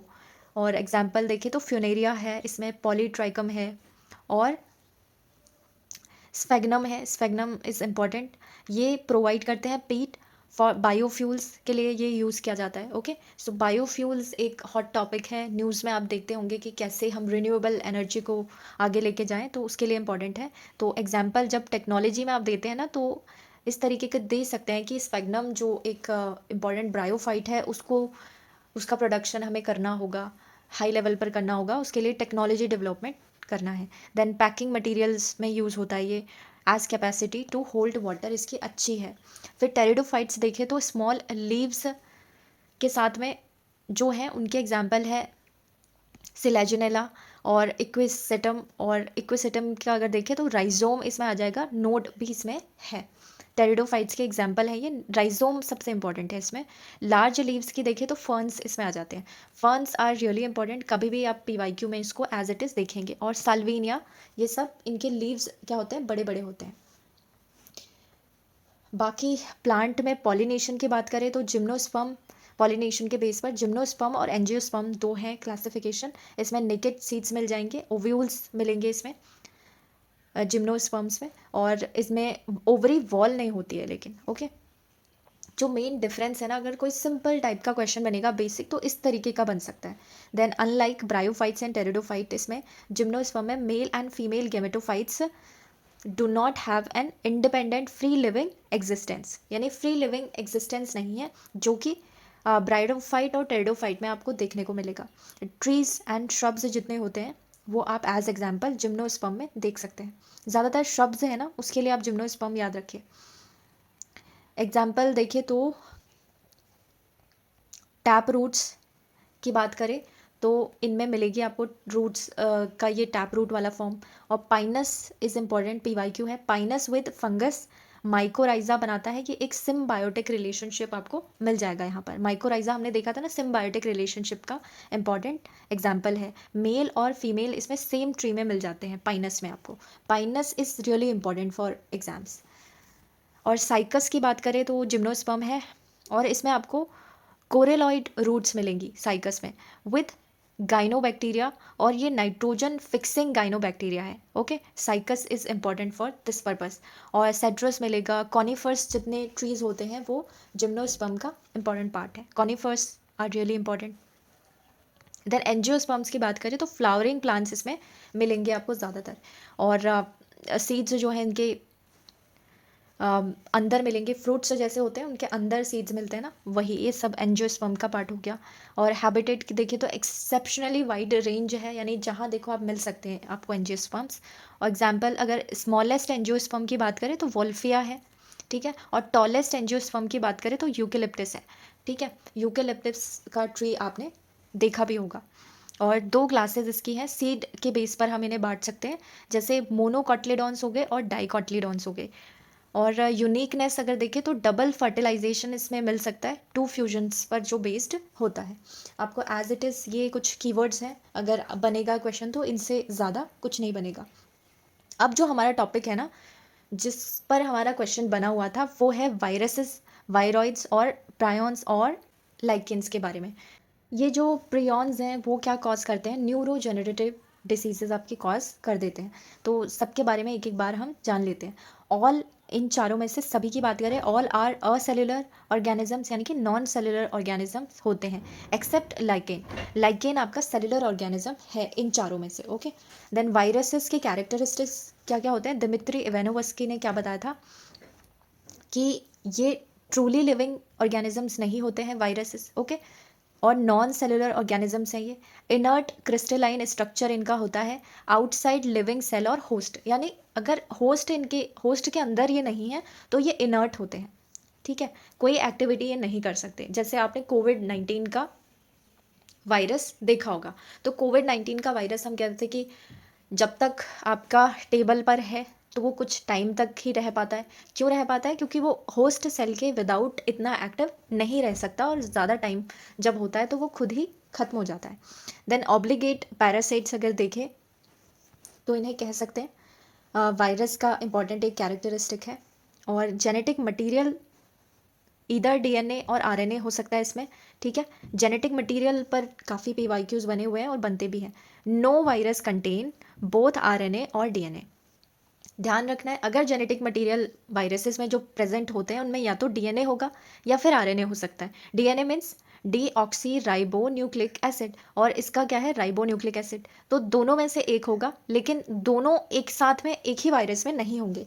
This can be as it is your question, because ये NCERT का ही स्टेटमेंट है। वायरस इज़ न्यूक्लियोप्रोटीन होता है ये। जेनेटिक मटेरियल इसका इन्फेक्शियस होता है, यानी कि जो इन्फेक्शन कॉज कर सकता है प्लांट में भी और एनिमल्स में भी। इन जनरल अगर देखें तो वायरस इन्फेक्ट कर सकता है प्लांट को, एनिमल को, और बैक्टीरिया को भी कर सकते हैं। ये चीज़ ध्यान रखनी है, ठीक है। इस पर बहुत सारे प्रश्न बने हैं कि वायरस बैक्टीरिया को इन्फेक्ट कर सकता है, नहीं तो कर सकता है। अब ये जानना है कि कौन से प्लांट, ऐसे प्लांट को इन्फेक्ट कर सकता है जिनके सिंगल स्ट्रैंडेड RNA जिसमें प्रेजेंट हो, एनिमल्स जिनमें single and double RNA present हो, या फिर डबल स्ट्रैंडेड DNA प्रेजेंट हो, और बैक्टीरिया जिनमें डबल स्ट्रैंडेड DNA प्रेजेंट हो सकता है, उनको भी वायरसेस इन्फेक्ट कर सकते हैं। प्रोटीन कोड की बात करें तो कैप्सिड है, और स्मॉल सब यूनिट्स अगर देखिए तो कैप्सोमियर्स इसमें मिल जाएंगे कैप्सिड में ही। ये प्रोटेक्ट करते हैं वायरस के न्यूक्लिक एसिड को, जिससे बेसिकली इसका जेनेटिक मटेरियल बनता है। देन वायरल डिसीजेस देखिए तो एनिमल्स में एड्स वायरसेस कॉज करता है, मम हो गया, और फिर है स्मॉल पॉक्स, वायरसेस ही कॉज करते हैं, herpes, influenza, even viral diseases के पीवाईक्यू आया था एड्स के बारे में, इन्फ्लुएंजा और स्मॉल पॉक्स। ये बोला था कि वायरल डिसीजेज हैं, प्रोटोजोन्स कॉज करते हैं या फिर बैक्टीरियल डिसीजेज हैं। तो एड्स, इन्फ्लुएंजा और स्मॉल पॉक्स तीनों ही वायरल डिसीजेज हैं। प्लांट्स में देखें तो मोज़ेक फॉर्मेशन या येलोइंग जितनी भी डिसीजेज हो सकती हैं वो वायरल डिसीजेज ही होती हैं। देन वायरस, वायरॉइड्स और प्रियॉन्स, इन तीनों में हम डिफरेंस देख लेते हैं। ये वायरॉइड्स और प्रियॉन्स है ना, वो वायरसेस नहीं है, याद रखना है, ये अलग है। ये वायरसेस तो नहीं है लेकिन इन्फेक्शन ज़रूर कॉज करते हैं, ठीक है। ये क्या है, इन्फेक्शस एजेंट्स हैं जो वायरस के अलावा आप देखेंगे। सो वायरॉइड से न्यू इन्फेक्शस एजेंट्स होते हैं, इनका साइज़ वायरस से छोटा होता है, ठीक है, वायरस से भी छोटे होते हैं। और डिसीजेज इनके कॉज देखें तो जैसे प्लांट डिसीज़ में एक एग्जांपल आ सकता है, वो है पोटैटो स्पिंडल ट्यूबर डिसीज़, जो है वो वायरॉइड्स ही कॉज करते हैं प्लांट में। और यहाँ पर एक फ्री आरएनए आपको मिलेगा, इनमें होता है, और लैक्ड प्रोटीन कोड, ये याद रखना है। वायरसेस में आपको प्रोटीन कोड मिलेगा जो कि कैप्सिड का था, अभी यहाँ पर प्रोटीन कोड नहीं मिलेगा।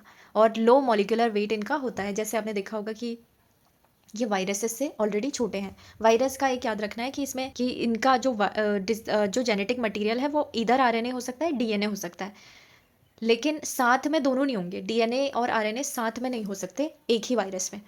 और इसमें वायरॉइड्स में आपका फ्री आरएनए मिल जाएगा एज जेनेटिक मटेरियल। और प्रियॉन्स में क्या होता है, इसमें इन्फेक्शियस न्यूरोलॉजिकल डिसीजेस कॉज करने की पोटेंशियल होता है। साइज सिमिलर होता है वायरसेस के ही।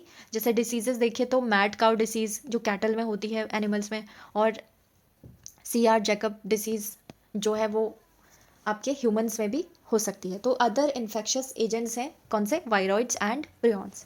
लाइकेंस की बात करें तो इनका सिम्बायोटिक रिलेशनशिप होता है एल्गी एंड फंगी। और ऐसा भी आ सकता है कि symbiotic relationship between phycobiont and mycobiont refers to lichens. तो ये भी सही हो जाएगा हमारा आंसर, ठीक है, क्योंकि आपसे एज इट इज़ ये भी नहीं पूछेंगे, और जहाँ पर भी माइको वर्ड आता है तो याद रखिए वो फंगी से रिलेटेड होगा। सो ये हमारा फुल चैप्टर था बायोलॉजी का जो आपको पढ़ना था। अब हम इसके प्रश्न कर लेते हैं। दूसरा क्वेश्चन वायरसेस के बारे में ही था। Consider the following statements. First, no virus can survive in ocean water. तो ये भी हमारा स्टेटमेंट गलत हो जाएगा, इसे गलत मान के जाएंगे। No virus can infect bacteria, तो अभी ये पीवाईक्यू में ही ऑलरेडी पूछा गया था, तो बैक्टीरिया को डेफिनेटली वायरस इन्फेक्ट कर सकते हैं, तो ये भी हमारा गलत हो गया क्योंकि नो लिखा है। फिर है no virus can change the cellular transcriptional activity in host cell. अब देखिए होस्ट सेल में जब चेंज ही नहीं करेगा तो फिर डिसीज़ कैसे कॉज करेगा। वायरस हमारा डिसीज़ इसीलिए कॉज कर पाता है क्योंकि खुद के रेप्लिकेशन के लिए होस्ट सेल में ये चेंजेस कर सकता है, तो ये भी हमारा गलत स्टेटमेंट है, हो गया। तो इसमें से पूछा है how many of the statements give above correct, तो करेक्ट तो एक भी नहीं है, तो हमारा डी आंसर हो जाएगा नन, ठीक है। कोई भी महासागरीय जल में कोई विषाणु जीवित नहीं बच सकता, गलत है। कोई विषाणु जीवाणुओं में संक्रमण नहीं कर सकता, ये भी गलत है। कोई विषाणु परपोषी कोशिका में कोशिकीय अनुलेखनात्मक सक्रियता को परिवर्तित नहीं कर सकता, ये भी गलत है। तीनों ही हमारे गलत है, तो कोई भी हमारा सही नहीं है। तो सही पूछा था, डी आंसर हो जाएगा।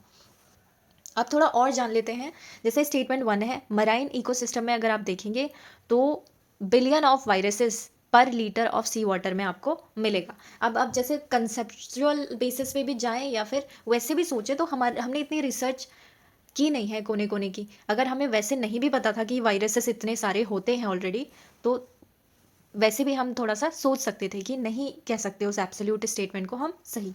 इंक्लूडिंग मराइन बैक्टीरियोफेजेस, साइनोफेजेस, ये हैं जो कि इन्फेक्ट करते हैं आपके बैक्टीरिया को भी और फाइटोप्लैंक्टन को भी।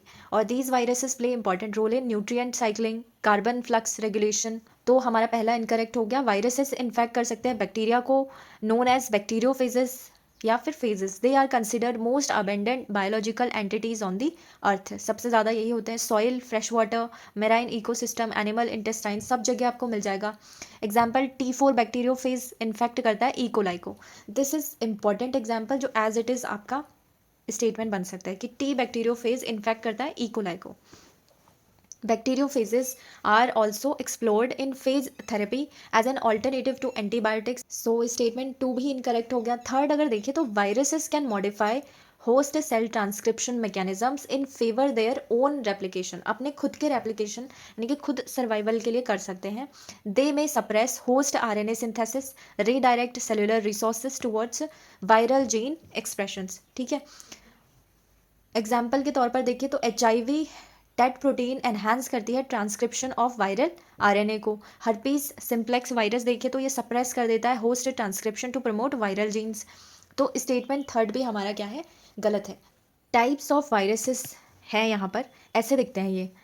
आपको कैप्सिड मिलेगा जो मैंने कहा था प्रोटेक्टिव प्रोटीन कोड होता है, इस तरीके से इससे बाइंड होता है. और ये आपको आरएनए वाला पार्ट मिल रहा है वायरस का, जो कि जेनेटिक मटेरियल है इसका. और दूसरा इस तरीके का वायरस मिल सकता है जिसमें ग्लाइकोप्रोटीन आपको मिलेगा ऐसे बाहर को निकला हुआ, जो कि अटैच करते हैं आपके होस्ट सेल से.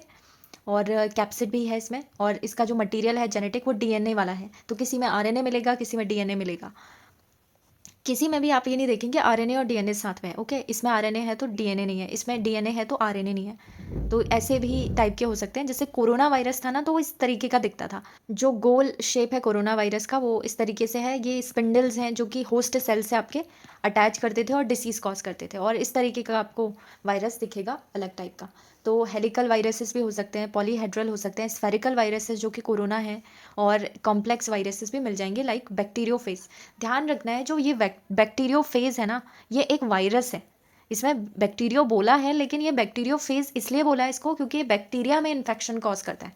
ये असल में क्या है, एक वायरस है जो कि कॉम्प्लेक्स वायरस का फॉर्म आपको मिल जाएगा. इसमें आपको डीएनए क्या मिलेगा, जेनेटिक मटीरियल मिलेगा. तो इसके बारे में एक बार देख लेते हैं. जैसे स्फेरिकल वायरस देखिए तो इनफेमस कोरोना वायरस है, आर इसेंशियली हेलिकल वायरस है, एनक्लोज्ड इन मेम्ब्रेन, स्पाइक्ड है with sugary protein that assist in sticking and entering host cell. So ये जो है ना, ये स्पाइक्स इसकी हेल्प करते हैं होस्ट सेल से एंटर करने में भी और चिपकने में भी, स्टिक करने में भी. और फिर कॉम्प्लेक्स वायरस में देखें तो bacteriophage which infect and kill bacteria, bacteria को मार देता है. ये रिजेंबल अ लूनार लैंडर. ठीक है, जैसे हमने देखा था ना चंद्रयान, वैसे ही कुछ रिजेंबल कर रहा है ये. तो इतना मतलब आपको इनका शेप वेप याद नहीं रखना है, बस थोड़ा बहुत टाइप ऐसे ध्यान में रहना चाहिए कि अलग अलग टाइप के हो सकते हैं. गोल शेप का, या फिर इस तरीके का दिख सकता है, पॉलीहेड्रल शेप का, हेलिकल शेप का. अब यूपीएससी 2016 में भी वायरस को लेकर प्रश्न आया था. ये था वायरस कैन इन्फेक्ट. तो देखिए आपका 2025 में आपका रिपीट हो रहा है क्वेश्चन. वायरस बैक्टीरिया को इन्फेक्ट कर सकते हैं, और यही हमारा जो क्वेश्चन था वो ये था, no virus can infect bacteria. So यहाँ से हमारा एक दो स्टेटमेंट बिल्कुल सही हो जाता, और ये हम गैस करके निकाल लेते. और ये भी कैन है तो, या फिर होस्ट सेल को नहीं करेगा ये सोचकर तो डिसीज़ कैसे कॉज करेगा, तब भी हम ये वाला स्टेटमेंट भी कर सकते थे. अगर आपको थोड़ा बहुत भी आइडिया होता तो questions are doable. So bacteria को इन्फेक्ट करता है, फंगी को इन्फेक्ट करता है, या प्लांट को. सो प्लांट और बैक्टीरिया हमने देखा, तो इवन वायरस फंगी को भी इन्फेक्ट कर सकता है. कहीं पर भी हमने ये नहीं देखा था कि एक्सेप्ट दिस वन और that one. Select the correct answer. तो तीनों को ही इन्फेक्ट कर सकता है वायरस. एक्सप्लेनेशन देखें तो वायरसेस आर कैपेबल होते हैं, so bacteria, fungi, plant, animal, सबको. Only inside living host cell. ये रेप्लिकेट कब करते हैं ये याद रखना है. वायरस जो होते हैं वो बाहर रेप्लिकेट नहीं करते, जब उनको होस्ट सेल मिल जाती है, यानी कि जिसके किसी होस्ट के अंदर वो चले जाएंगे. जैसे ह्यूमन होस्ट हो गया, उसमें कोरोना वायरस वर्क करता है ना, वैसे ही. तो हमारी जो सेल्स होती है वो लिविंग सेल्स होती हैं. तो ह्यूमन में अगर वायरस गया तब वो रेप्लिकेशन अपना स्टार्ट कर देगा. रेप्लिकेशन एक तरीके से आप कह सकते हैं कि एक के बाद दूसरा बनना, तीसरा बनना, इस तरीके से. As viruses depend on host cellular machinery. So तीनों ऑप्शन सही है हमारे पास. वायरस होस्ट स्पेसिफिसिटी का देखें तो bacteriophage, viruses can infect and multiply inside bacteria. जो ये बैक्टीरियोफेज है ना, वो बैक्टीरिया के अंदर इन्फेक्ट भी कर सकता है, मल्टीप्लाई भी कर सकता है. और माइको वायरस जो होते हैं वो फंगी को इन्फेक्ट कर सकते हैं. प्लांट वायरस में देखें तो बहुत सारे हमने अभी ऊपर देखे थे. नेक्स्ट हमारा छत्तीसगढ़ पीसीएस में पूछा गया है 2021 का वायरसेस को लेकर. What is not true about viruses. तो ये 3 स्टेटमेंट है. The term virus was coined by Dutch microbiologist MW बेजरिक. सो एक चीज़ ध्यान में रखनी है कि कॉइंड तो इन्होंने ही किया था, लेकिन ये 1809 मतलब 1898 में इन्होंने ये कॉइन किया था, और इन्होंने बैक्टीरिया और वायरस में ये बताया था कि फंडामेंटल डिफरेंसेस कुछ हैं। इनसे पहले भी हमने देखा था, दिमित्री इवानोवस्की थे, उन्होंने 1891 में ही वायरसेस को डिस्कवर कर लिया था। 92 में, सॉरी, 92 में डिस्कवर कर लिया था। फिर ये आए, इन्होंने 1898 में बताया कि there are some fundamental differences between viruses and bacterias. So वैसे कॉइंड करने का इनका जाता है, तो हम कह सकते हैं कि ये ट्रू है। Then nucleic acid genome of virus can be DNA based और आरएनए बेस्ड। सो हो सकता है एज इट इज़। देखिए एनसीईआरटी से प्रश्न उठा रखा है, कहीं और से नहीं पूछा है, बिल्कुल सही है। अभी हमने देखा था DNA based viruses are usually single stranded. तो सिंगल स्ट्रैंडेड नहीं, डबल भी देखा था हमने और सिंगल भी देखा था डीएनए वाले में। अगर आप देखें तो नोट्स बना के कितना ईजी हो गया, देखिए। तो ये वाला स्टेटमेंट हमारा ट्रू नहीं होगा, तो थर्ड हमारा आंसर हो जाएगा इसमें। और RNA based viruses accumulate more genetic changes mutations than DNA based viruses. तो ये एक ऐसा स्टेटमेंट है जो हमें पीवाईक्यू करने से पता लगा है, कौन सा, कि जो आरएनए बेस्ड वायरसेस हैं अक्यूमुलेट करते हैं more genetic changes than DNA based viruses. देखिए कैसे सेट किया गया है आपका पेपर, सेट उसी हिसाब से किया जाएगा जो कि बेसिक बुक्स में होगा, क्योंकि यूपीएससी का और जो पीसीएस का सबका एग्जाम देते हैं वो आपके रूरल बैकग्राउंड के कैंडिडेट्स भी होते हैं, और उनके पास एनसीईआरटीज ही माध्यम है अच्छे से पढ़ने का, जहाँ इंटरनेट नहीं चल पाता, जहाँ बेसिक फैसिलिटीज़ भी नहीं है, उनको भी पढ़ना होता है ना। तो इस हिसाब से सेट किया है कि एनसीईआरटी से आपके क्वेश्चन सॉल्व हो जाए। तो हो सकता है कि इसे वो पूछ सकते थे, लेकिन वो इसको ना पूछ के उन्होंने ये वाला स्टेटमेंट आपका आंसर में रखा, कि ताकि आप पहले इसे देखें और एनसीईआरटी आपको याद आ जाए, तो आपका आंसर आपको यहीं पर मिल जाएगा। ओके, और फिर देखें तो स्टेटमेंट वाइज एक्सप्लेनेशन हमने इसमें देखा था। हमने ये देखा था कि इन्होंने वायरस के टर्म को तो मतलब कॉइन किया था, इन्फेक्शियस एजेंट कॉजिंग। इन्होंने टोबैको मोज़ेक डिसीज़ के बारे में जब ये डिस्कवरी कर रहे थे तब। ओके, और वायरल जेनेटिक मटेरियल इधर डीएनए हो सकता है और आरएनए हो सकता है। वायरल जीनोम सिंगल स्ट्रैंडेड और डबल दोनों हो सकता है, लीनियर और सर्कुलर हो सकता है। DNA viruses are commonly double stranded होते हैं, not usually single stranded. So statement 3 भी हमारा क्या हो गया, इनकरेक्ट हो गया। ओके, यूजुअली सिंगल स्ट्रैंडेड बोला है, तो ध्यान में रखना है ये कौन से होते हैं, कहाँ पर है ये। कॉमनली डबल होते हैं, हो सकते हैं सिंगल भी, ऐसा नहीं कि एब्सोल्युटली बोला है कि नहीं हो सकते, बट यूजुअली क्या है, वहाँ पर एक कीवर्ड था, कॉमनली या यूजुअली डबल स्ट्रैंडेड होते हैं। Then viruses show wide variation in mutation rates. तो आरएनए वायरसेस म्यूटेट करते हैं faster than DNA. This is the keyword RNA, ऐसे लिख दीजिए, आरएनए वायरस फास्टर रेट है म्यूटेशन का than DNA virus. Single stranded viruses generally mutate करते हैं faster then double once.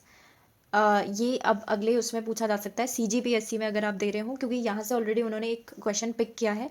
Then smaller genome size often correlate with higher mutation rates. ठीक है, smaller genome size होगा जितना, तो हायर म्यूटेशन रेट होगा, यानी कि ये डायरेक्टली प्रोपोर्शनल हो गया, small size higher mutation rate.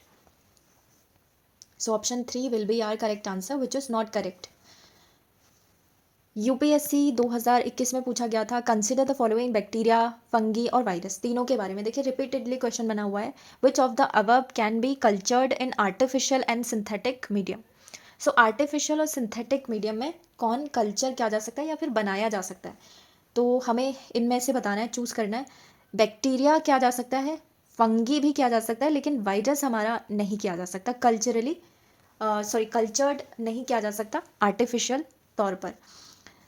तो इसका रीज़न भी जान लेते हैं। बैक्टीरिया तो हो सकता है, these media supply essential nutrients like carbon, nitrogen, vitamin, mineral required for bacterial growth. तो आर्टिफिशियल में ये सब न्यूट्रिएंट्स इनको मिल जाते हैं, इसलिए ये कर सकते हैं वहाँ पर। जैसे इकोलाई है, कॉमनली कल्चर्ड हो सकता है ये, और ये नाम आपको याद नहीं रखना है, एगार याद रख सकते हैं चाहे तो। फंगी का देखें तो ऑल्सो ग्रो करता है इफ़िशेंटली कल्चर्ड मीडियम में। तो कॉमनली यूज्ड मीडिया जैसे ये है, इनको याद नहीं रखना है, इतने सारे नहीं आएंगे। ज़्यादातर आपका एगार एक मीडियम होता है, बस ये यूज़ कर ये आप ध्यान में रख सकते हैं। सो ये कार्बोहाइड्रेट्स रिच होते हैं, ये जो मीडिया है हमारे पास जिसमें हम इसे ग्रो करते हैं। इस वजह से भी कार्बोहाइड्रेट एनर्जी का एक अच्छा सोर्स है। जैसे ग्लूकोज, स्टार्च हमारे पास हैं, तो वो सोर्सेज बन सकते हैं फंगी के न्यूट्रिएंट्स और एनर्जी के। और फिर वायरस अगर देखें तो कैन नॉट बी कल्चर्ड, ऐसे एब्सोल्यूट स्टेटमेंट्स आपको ध्यान में रखने हैं। इन्हीं पर ही प्रश्न बनता है, आर्टिफिशियल और सिंथेटिक उसमें नहीं किया जा सकता। इनको लिविंग होस्ट चाहिए होती है, ठीक है। लिविंग होस्ट सेल इनके लिए नेसेसरी है टू रेप्लिकेट, तभी ये अपना रेप्लिकेशन कर पाएंगे। सो ऑब्लिगेट इंट्रा सेलुलर पैरासाइट्स होते हैं, ये फुल्ली डिपेंडेंट होते हैं होस्ट सेलुलर मशीनरी पर, खुद की इनकी मशीनरी नहीं है। नेक्स्ट यूपीएससी प्रीलिम्स 2023 में यहीं से प्रश्न आया हुआ है। वोल्बाचिया मेथड के बारे में पूछा है, sometimes talked about with reference to which one of the following. So controlling the viral diseases spread by mosquitoes, converting crop residues in packing material, producing biodegradable plastics. So यहाँ पर Wolbachia method है ना, उसका एक ही keyword था viral diseases. तो जहाँ पर भी ये मिलता वो बिल्कुल सही है। इसको किस लिए यूज़ करते हैं, ताकि मॉस्किटोज़ के थ्रू जो वायरल डिसीजेस फैलती हैं उनको रोका जा सके। वोल्बाचिया क्या होता है, यही नेचुरली अकरिंग बैक्टीरियाज ही होते हैं, इनको कंट्रोल करने के लिए इन्हीं के नाम पर मेथड रख दिया गया है। Then found in nearly 60% of insect species including several mosquito species में भी ये मिलता है। जैसे वोल्बाचिया को इंजेक्ट करते हैं इनटू डेंगू वेक्टर। वेक्टर क्या है, एक मीडियम है जिसमें इसको इंजेक्ट किया जाता है, ठीक है, ये वाले। और इनको इनके एग्स में आपने इंजेक्ट किया है, उसके बाद में वोल्बाचिया इन्फेक्टेड जो ये मॉस्किटो है और ये आपका वाइल्ड वेक्टर है। अब जब दोनों का क्रॉस किया गया तो क्या मिला आपको, ऐसे एग्स मिले हैं इनसे जो कि एग्स जो हैच नहीं कर पाते ड्यू टू साइकोप्लाज्मिक इनकम्पैटिबिलिटी। अब ये इनकम्पैटिबिलिटी किस वजह से हो रही है, जो हमने यहाँ पर इंजेक्ट किया था उसकी वजह से। ये जो वोल्बाचिया है ना, वो असल में ईड्स इजिप्टी में एब्सेंस होता है नेचुरली, ठीक है। इसी का रीज़न होता है कि हमें ये फिर अलग से इंजेक्ट करना पड़ता है ताकि जो एग्स हैं वो हैच ना कर पाए। Wolbachia are not naturally present in Aedes aegypti, ऐसे याद रख सकते हैं इसको। एडीज भी याद रख सकते हैं अगर आपको स्पेलिंग याद करनी है, ठीक है। सो इसमें प्राइमरी वेक्टर होता है ये कौन सा, ईड्स इजिप्टी जो है ना, वो आपका सबसे प्राइमरी वेक्टर होता है जो कि डेंगू कॉज कर सकता है, चिकनगुनिया, जिका और येलो फीवर, ये सब कॉज कर सकता है। ध्यान रखना है इसमें एक चीज़, एक होता है वायरस और एक होता है उसका वेक्टर। तो अगर आपने जैसे मलेरिया का देखा है, मलेरिया जो कॉज करता है वो प्रोटोजोआ कॉज करता है, ठीक है। तो प्रोटोजोआ आपका क्या है, एक असल में माइक्रो ऑर्गेनिज्म है जो उसे कॉज करता है, और जो वेक्टर होता है वो असल में आपका वो मच्छर होता है जो कॉज कर रहा होता है। तो दोनों अलग अलग चीज़ हैं। वैसे ही वायरस अलग है और उसका वेक्टर अलग है जो उसको स्प्रेड करने में मदद करता है। और जो ये ईड्स इजिप्टी है ये आपका वेक्टर ही है। ये एक एक प्रश्न आपका बनता है कि कौन किसका वेक्टर है, कौन सा जो माइक्रो ऑर्गेनिज्म है वो कॉज करता है। ओके, सो जो ईड्स इजिप्टी है उसमें वोल्बाचिया एब्सेंट होता है, इसलिए बाहर से हमें इंजेक्ट करना पड़ता है क्योंकि इसको रोकना बहुत ज़रूरी है। ये इतने सारे आपके डिसीजेस कॉज कर सकता है। फिर है हमारे पास फील्ड का जो इम्प्लीमेंटेशन अगर देखें तो वर्ल्ड मॉस्किटो प्रोग्राम इसके लिए बनाया गया था। और Wolbachia infected male and female Aedes aegypti mosquitoes are released over a period of weeks, breeding with wild population, जो भी बाहर आपके हैं विदाउट दिस वोल्बाचिया उनके साथ में ब्रीड करवाया। These mosquitoes breed with wild populations leading to a gradual increase in Wolbachia carrying mosquito. अब जब वोल्बाचिया कैरिंग मॉस्किटो है उन्होंने इतना ब्रीड कर दिया है और फिर जो अगली जो जनरेशन है उसमें जो एग्स होंगे वो हैच नहीं कर पाएंगे। सो रिड्यूस्ड वायरस ट्रांसमिशन, जो भी जैसे जीका वायरस है, फिर उस जो मच्छर है ना उस जीका वायरस को एज अ वेक्टर नहीं स्प्रेड कर पाएगा। Then presence of Wolbachia reduces the ability of mosquitoes to transmit viruses to the humans, thereby lowering the risk of viral outbreaks। सो यही हमारा क्या है, बायोलॉजिकल कंट्रोल स्ट्रैटेजी आप इसको कह सकते हैं, control mosquito borne viral diseases. और ये ट्रॉपिकल एरियाज़ में या फिर सब tropical areas India like countries के लिए बहुत इंपॉर्टेंट है, जहाँ पर आप देखेंगे तो मलेरिया एक प्रॉब्लम असल में है। देन यूपीएससी एनडीए 2020 में भी पूछा गया था, विच one of the following statements is correct about the effects of antibiotics on viruses. अच्छा, तो एंटीबायोटिक्स का वायरसेस पे क्या इफेक्ट पड़ता है उसके बारे में बताना है कि कौन सा करेक्ट है। पहला है viruses are non living entities, ठीक है, ये वट वाला एंगल आपसे पूछा है। फिर उसके बाद ट्रांजिशन वर्ड दिया है but, can interact with antibiotics, ठीक है। तो ये हम देखेंगे, अभी आपको नहीं पता होगा कि इंटरेक्ट करते हैं नहीं। फिर देखते हैं क्या कोई और स्टेटमेंट हमें आता है इसमें से। Taking antibiotics cures viral infections. तो आपने कभी भी वायरल इन्फेक्शंस में एंटीबायोटिक्स खाए हैं, ये ध्यान दीजिए, या आपके आसपास किसी को हुआ हो तो देखना है कि एंटीबायोटिक लिए थे या नहीं लिए थे, एंटीबायोटिक किस चीज़ के लिए दिए जाते हैं, तो इनका फंक्शन पूछा है एंटीबायोटिक्स का। फिर आता है viruses do not possess metabolic pathways on which antibiotics can act, whereas bacteria have such pathways। तो देखिए हमारा आंसर हमें यहाँ पर मिल जाएगा, या तो हमारा यही सही हो सकता है या फिर ये सही हो सकता है, दोनों में से एक चीज़ सही है। ऐसे कभी ना 50-50 आप कर सकते हैं।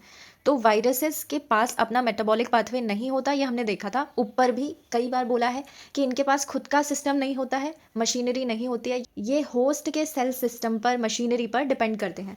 तो इनके खुद के पास अगर ये पाथवे है ही नहीं तो एंटीबायोटिक्स आखिर वर्क किस पर करेंगे। तो जबकि बैक्टीरिया के पास खुद का होता है, तो इसलिए हम बैक्टीरिया पर हमारी जो एंटीबायोटिक्स है वो काम कर जाती है। तो देखिए एक ही कंसेप्ट पर ऐसे स्टेटमेंट बना के इन्होंने क्वेश्चन पूछा है, तो ये वाला हमारा बिल्कुल सही हो जाएगा। फिर viruses are resistant to antibiotics, ठीक है। एक्चुअली एंटीबायोटिक्स इन पे काम नहीं करती है, ठीक है। तो देखिए तो ये वाला स्टेटमेंट सही है। अभी वायरसेस लिविंग एंटिटी है, इंटरैक्ट करती है, उसके बारे में जान लेते हैं कि ये गलत क्यों है।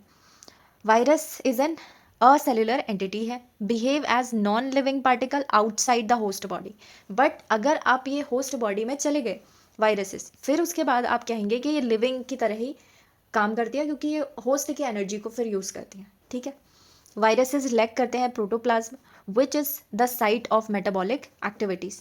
अब मेटाबॉलिक एक्टिविटीज़ के लिए प्रोटोप्लाज्म आपको चाहिए, जो कि बैक्टीरिया में होता है पर वायरस में नहीं होता।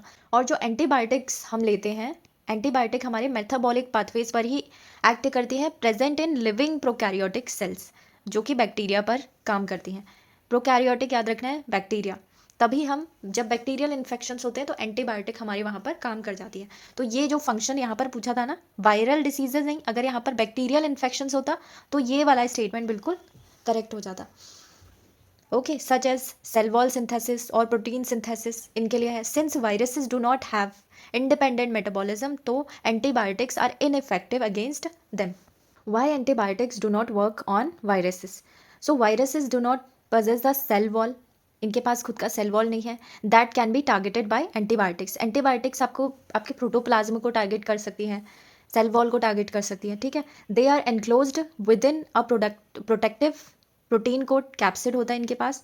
और unlike bacteria, viruses enter cell, जो कि होस्ट सेल्स होती हैं, and replicate using host machinery. तो यही आपका रीज़न है जो आपने पढ़ लिया था ऊपर। इंपॉर्टेंट पॉइंट्स याद रखने हैं, वायरसेस ये है, देखा था हमने, और वही चीज़ यहाँ पर लिखी हुई है। लिविंग आउटसाइड होस्ट सेल ये क्या होती है, इनएक्टिव, पर इनसाइड होस्ट सेल ये एक्टिव हो जाती हैं। और क्लासिफिकेशन ऑफ वायरस अगर देखें तो DS, DNA, RNA, सिंगल और डबल स्ट्रैंडेड लिखा हुआ है। Double stranded DNA, double stranded RNA, और सिंगल स्ट्रैंडेड DNA और सिंगल स्ट्रैंडेड RNA। एग्जाम्पल के तौर पर ये है, ये एग्जाम्पल बेसिकली आपको याद नहीं रखना है। वायरसेस कॉज डिसीजेस सब में कर सकती है। देन नेक्स्ट क्वेश्चन है, consider the following kinds of organisms, जो कि ये हमारा PYQ है 2021 का। इसमें आपको कोपेपॉड्स दिए हैं, साइनोबैक्टीरिया दिया है, और कोपेपॉड है, साइनोबैक्टीरिया, डायटम्स एंड फोरामिनीफेरा, ये ऑर्गेनिजम्स हैं। इसमें से पूछा है कि which of the above are primary producers in the food chains of the ocean. अब प्राइमरी प्रोड्यूसर्स कौन से हैं? वो होते हैं जो कि खुद अपना फूड बनाते हैं, जैसे ऑटोट्रॉफिक आप उनको कह सकते हैं। तो फूड चेन क्या होती है, जिसमें आपके प्राइमरी प्रोड्यूसर्स, सेकेंडरी प्रोड्यूसर्स या कंज्यूमर्स आएंगे। ऐसे ही फूड चेन में कौन किसको खा सकता है, जो उसका फूड बन सकता है, ये है। ओशियंस की बात कर रहे हैं तो मतलब ये क्या है, मेराइन एनिमल्स की बात हो रही है। एनिमल्स नहीं, ऑर्गेनिजम्स कहेंगे इनको, ठीक है। एनिमल्स जो होंगे ना, एनिमेलिया किंगडम के ही बोलेंगे ज़्यादातर। तो ये कुछ और भी हो सकते हैं, जैसे बैक्टीरिया हैं इसमें। तो कॉपीपॉड है, और साइनोबैक्टीरिया, डायटम और फोरामिनीफेरा। इनमें से बताना है कि कौन से जीव महासागरों की आहार श्रृंखलाओं में प्राथमिक उत्पादक हैं। सो एक है, दो है, ये देख लेते हैं। अभी तक हमने देखा था ऊपर साइनोबैक्टीरिया तो कर सकते हैं। अब कोपीपॉड को देखें तो इकोलॉजिकली वेरी इंपॉर्टेंट होते हैं ये, फूड सर्व करते हैं बहुत सारे फिशेस के लिए। हाउएवर फ्री लिविंग जो कोपीपॉड होते हैं वो एक्ट करते हैं प्राइमरी कंज्यूमर के तौर पर, ये प्रोड्यूसर्स नहीं होते हैं, ठीक है। तो प्राइमरी कंज्यूमर है, यानी कि ये डिपेंड करते हैं जो प्रोड्यूसर्स हैं उन पर, फिर इनको खाने के लिए ऊपर हो गए जैसे फिशेस। फिर आते हैं साइनोबैक्टीरिया जो कि ब्लू ग्रीन एल्गी है, इसके बारे में हमने इनफ पढ़ा है। माइक्रोस्कोपिक फोटोसिंथेटिक ऑर्गेनिजम्स होते हैं ये, खुद का फूड बना सकते हैं। फ्रेश वाटर हो सकते हैं, ब्रैकिश वाटर, मराइन एनवायरनमेंट, कहीं भी रह सकते हैं। सनलाइट इनको चाहिए होती है सिंथेसाइज करने के लिए खुद का फूड। डाइटम्स की बात करें तो ये भी फोटोसिंथेसाइजिंग एल्गी होते हैं, देखा था। सिलीशियस सेल वॉल्स इसमें होता है। Fresh water, marine water, soil, moist areas में ये रह सकते हैं। आप फोरेमिनीफेरा देखें तो मराइन एनवायरनमेंट में रह सकते हैं ओनली, और मे बी प्लैंक्टिक और बेंथिक इन नेचर हो सकते हैं, ये लेवल्स हैं ओशन के। और फिर फीड करेंगे बैक्टीरिया पर, स्मॉल डाइटम्स पर और नैनो फाइटो प्लैंक्टन्स पर, ठीक है, नैनो प्लैंक्टन्स जो होते हैं। तो ये वाला हमारा ऑप्शन इनकरेक्ट हो जाएगा। अभी हमारे दो ही बन रहे थे, कौन से, एक तो डाइटम और एक साइनोबैक्टीरिया। तो हमारा आंसर क्या है इनमें से, एक साइनोबैक्टीरिया और ये अपना फूड कर सकते हैं, तो ये प्राइमरी प्रोड्यूसर हो गए। तो हमारा ऑप्शन क्या हो जाएगा, 2 और 3, बी ऑप्शन हो जाएगा। बाकी वो दोनों क्या थे, कंज्यूमर्स की कैटेगरी में हैं। नेक्स्ट आपका डेट्रीवोर्स को लेकर प्रश्न आया हुआ है, दिस इज इंपॉर्टेंट, बहुत बार इसके बारे में आया हुआ है। Earthworm, jellyfish, millipede, sea horse, woodlice, इनके बारे में पूछा है, यानी इन्हें केचुआ, जेलीफिश, सहस्त्रपादी, समुद्री घोड़ा और काष्ठ युका यानी वुडलाइस, ये आपके डेट्रीवोर्स पूछे हैं। इनमें से कौन कौन से हैं। Select the correct answer using the code given below. अगर आपको पता होगा डेट्रीवोर्स क्या है तो आपको ये आंसर आप दे पाएंगे, ठीक है। डेट्रीवोर्स क्या करते हैं, ऑर्गेनिजम्स होते हैं जो कि फीड करते हैं ऑन डेट्रियस, जो भी आपका वेस्ट मटेरियल है, वेस्ट मटेरियल मतलब जो डिकम्पोज हो जाता है उस डेट्रियस पर ये फीड करते हैं। दे आर हेट्रोट्रॉफिक ऑर्गेनिजम्स हैं, हेटेरोट्रॉफिक है, ध्यान रखना है, ऑटोट्रॉफिक नहीं है। Obtain nutrition from dead and decaying organic material, ठीक है। तो ये वाला आपको याद रखना है, कौन सा, dead and decaying organic material, matter जो होता है उस पर ये, उसी को ही खाते हैं, उसी से ही न्यूट्रिशन प्राप्त करते हैं। डेट्रियस कंसिस्ट, इसमें डेड प्लांट्स हो सकता है, डेड एनिमल हो सकते हैं, या फिर ऑर्गेनिक वेस्ट हो सकता है। सम डेट्रीबोट्स जो हैं वो प्रैक्टिस करते हैं कॉप्रोफेजी, यानी कि जो फीसल मैटर पर भी डिपेंड कर जाते हैं, मतलब इसे खा सकते हैं। और फिर स्टेटमेंट वाइज अगर देखें तो मेनी डेट्रीवोर्स इनवर्टिब्रेट्स हैं, इंक्लूडिंग इंसेक्ट्स होते हैं, जैसे माइट्स हो गए, बीटल्स हो गए, बटरफ्लाइज और फ्लाइज। सो ये एग्जाम्पल्स हैं, mites, beetles, butterflies and flies. Seahorse देखें तो feed on living organisms gaining energy by predation, therefore it is a carnivore है, नॉट अ डेट्रीवोर और डीकम्पोजर, ठीक है। डेट्रीवोर और डीकम्पोजर हमने पढ़ा था ऊपर, जो कि आपके ऑर्गेनिक मैटर को डिकम्पोज कर देते हैं, वो हमने बैक्टीरियाज में पढ़ा था। लेकिन ये क्या करते हैं, ऑर्गेनिक मैटर पर ही जिंदा रहते हैं। तो सी हॉर्स तो उस कैटेगरी में आता भी नहीं है, ऊपर ही हमने उसकी प्रॉपर्टी देखी थी। अभी अर्थवॉर्म की बात करें, मिलीपीड्स की और woodlice, feed on dead organic matter, ये तीनों करते हैं present in soil. So soil में जो भी डेड ऑर्गेनिक मैटर है उसको ये खाते हैं और उसी से न्यूट्रिशन गेन करते हैं। जेलीफिश की बात करें तो ये भी एक कार्निवोर प्रेडेटर्स है, जो कि अदर जो फिशेस हैं, स्मॉल एग्स और इन्वर्टिब्रेट्स, उनको कैप्चर करके उनको खा सकती है। इसकी स्टिंगिंग टेंटाकल्स होती हैं जो इसकी हेल्प करती है। फिर मॉलस्क देखिए, जैसे slugs, snails often feed on decomposing organic material, तो ये भी हमारा सही ऑप्शन है। अभी हमारे पास देखा हमने कि कौन कौन से हमें एलिमिनेट करने थे। जैसे एनसीईआरटी ही आप पढ़ते तो आपको पता लगता है जेली फिश तो इसमें बिल्कुल भी नहीं होना है, तो इसको आपने एलिमिनेट कर देना था, ठीक है। और फिर सी हॉर्स अगर देखें तो ये भी एक कार्निवोर्स है, एनसीईआरटी से ही पता लगता है। तो तीनों हमारे बचते हैं, कौन से, अर्थवॉर्म, मिलीपीड्स और वुडलाइस, ये जिसमें भी होंगे हमारा आंसर वही होगा। So 1, 3 and 5 is C will be our answer. So ऐसे एलिमिनेशन से जाना था, इसमें ऐसा नहीं कि ये याद ही होने चाहिए सारे। एडिशनल फैक्ट्स फॉर प्रीलिम्स अगर देखें तो कौन कौन से हैं,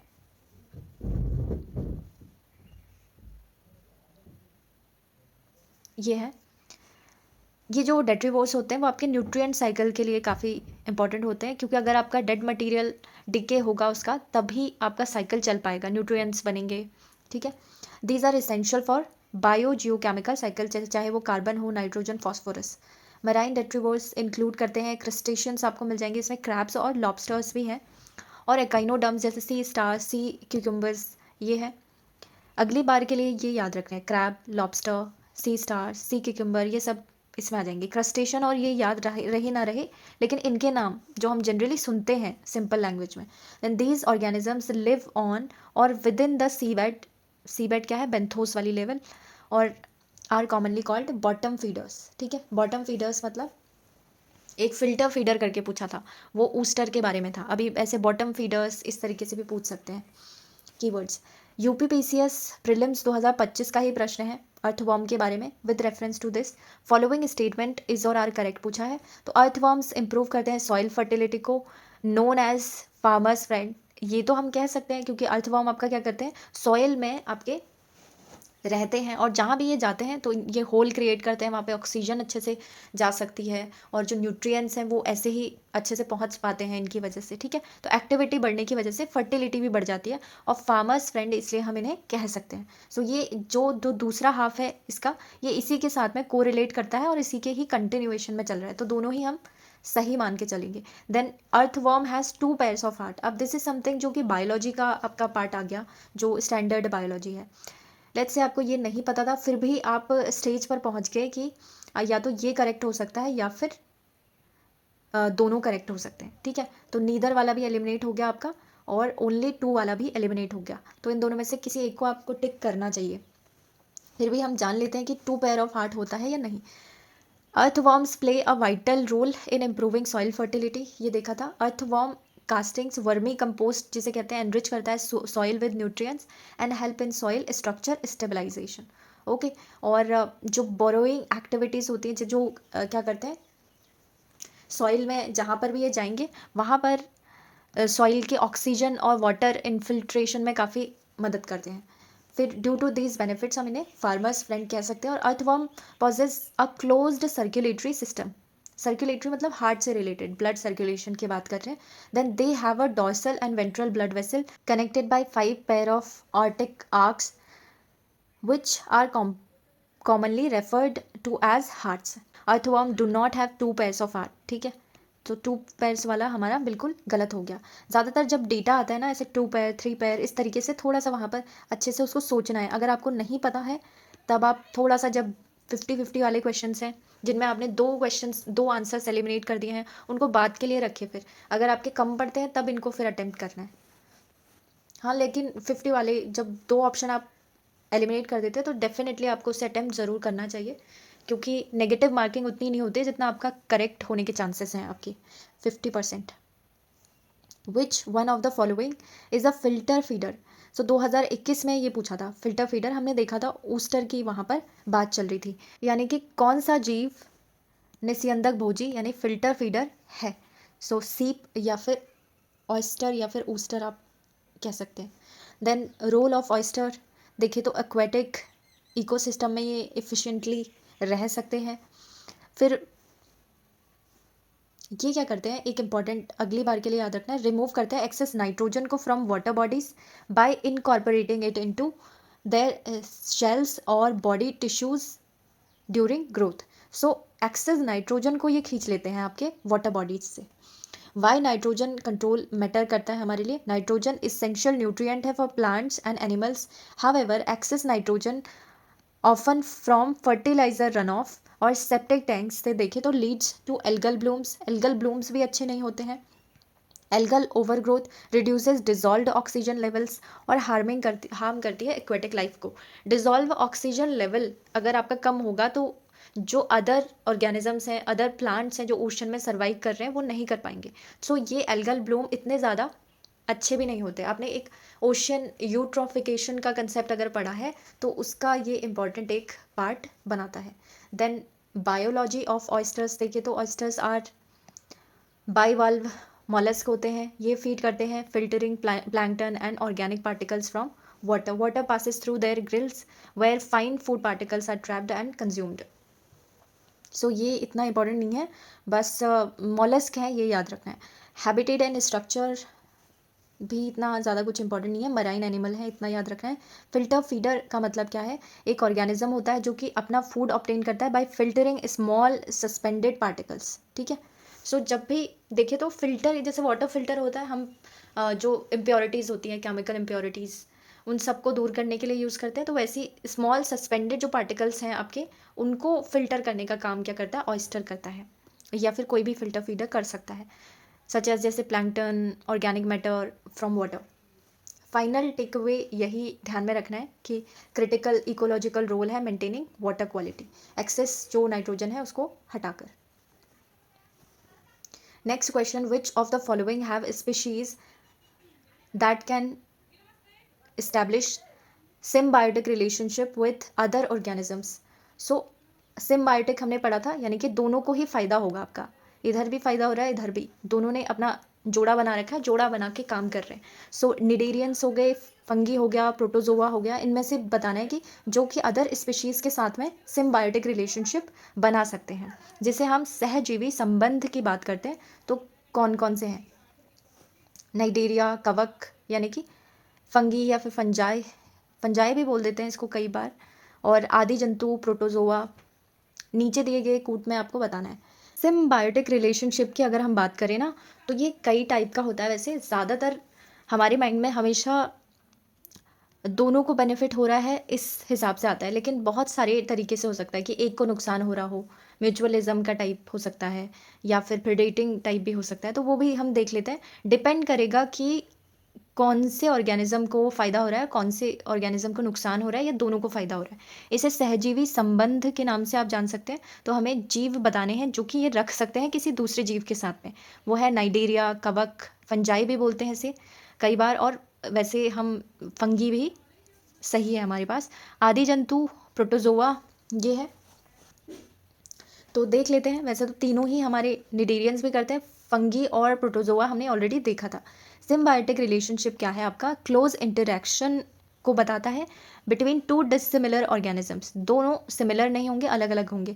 नेचर ऑफ रिलेशनशिप डिपेंड करेगा कि कौन आपका बेनिफिट हो रहा है उस रिलेशनशिप से या एसोसिएशन से। Major types of symbiotic relationships, mutualism हो सकता है, उसमें कमेंसलिज्म हो सकता है, प्रिडेशन हो सकता है, पैरासिटिज्म या कॉम्पिटिशन हो सकता है, ठीक है। सो निडेरियंस अगर देखें तो radially symmetrical soft bodied aquatic animals हैं। इसका जो है ना सिम्बायोटिक रिलेशनशिप का, ये मैंने ऑलरेडी आपको कंसेप्ट बताया हुआ है, मैं उसको डिस्क्रिप्शन में डाल दूंगी उस वीडियो को। इसमें हमने डिस्कस किया है कि ये म्यूचुअलिज्म का मतलब क्या है, कमेंसलिज्म का, प्रिडेशन का, जैसे कि मतलब कौन किसके ऊपर फीड कर रहा है। प्रिडेशन में क्या होता है? एक को नुकसान होता है और एक को फ़ायदा। तो पैरासिटिज्म में भी ऐसा ही होता है, कंपटीशन में कि एक दूसरे को आप कंपीट कर रहे हैं, इस तरीके से। उसका डिस्क्रिप्शन में मिल जाएगा, या ऊपर ऐसे आई जो कार्ड्स है ना, ऊपर आ रहा होगा एक लिंक, उस पर भी आप क्लिक कर सकते हैं। निडेरियंस अगर देखें तो ये radially symmetrical soft bodied aquatic animals होते हैं। सी एनिमॉन, कोरल्स, जेलीफिश, हाइड्रा, इन चारों को ध्यान में रखिए, निडेरिया के ही हैं। जो ये है ना, ये ऑलरेडी PYQs हैं, हमने ऊपर देखा है, अब हमें इसे ज़्यादा पढ़ने की यहाँ पर ज़रूरत नहीं है।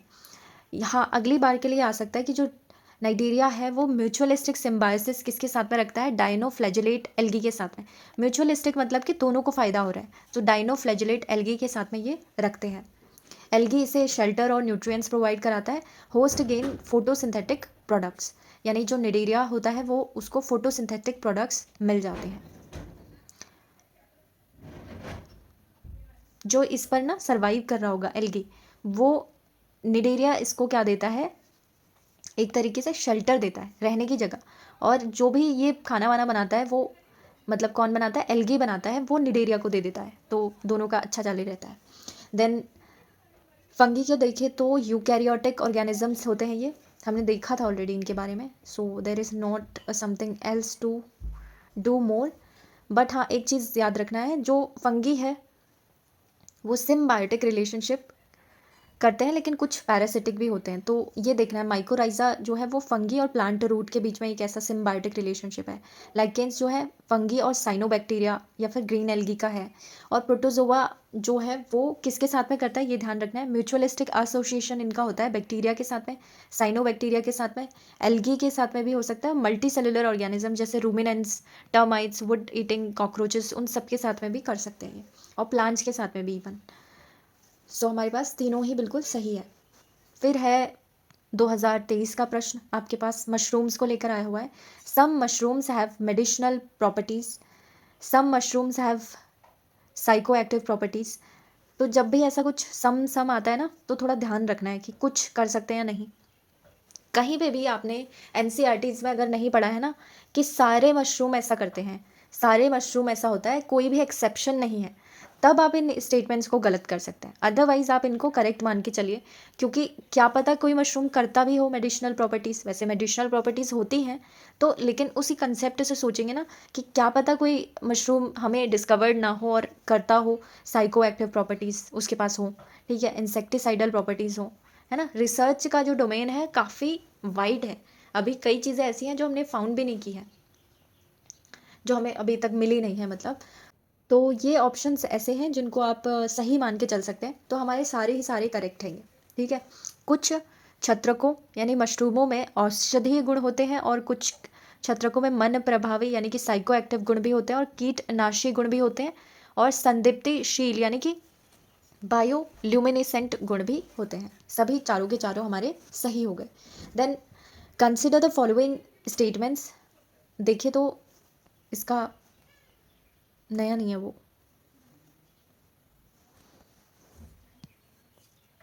तो मशरूम्स फंगस ही है एक, और यहाँ पर डिस्टिंक्ट फ्लेवर्स हो सकते हैं, इसके टेक्सचर्स हो सकते हैं, न्यूट्रिशनल वैल्यूज़ होती हैं। हम इनके लिए मॉडर्न डाइट्स में हम इन्हें काफ़ी यूज़ करते हैं, ट्रेडिशनल में भी और मॉडर्न में भी। देन मेडिसिनल यूजेस अगर देखें तो कुछ मशरूम्स हैं जैसे रीशी है, मेटिक है और लॉयंस मेन है, ये सब मेडिसिनल प्रॉपर्टीज़ के लिए जानी जाती है। अब इनका प्रोनाउंसिएशन मेरा गलत हो सकता है ऑफ कोर्स, ठीक है, तो देख लीजिए एक बार इन्हें।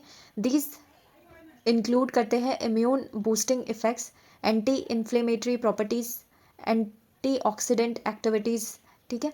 ये सब इनके लिए भी यूज़ किया जाता है, मतलब मेडिसिनल जो यूजेस हैं वही हैं ये। डाइटरी सप्लीमेंट्स और फंक्शनल फूड्स के तौर पे तो वो करते ही हैं।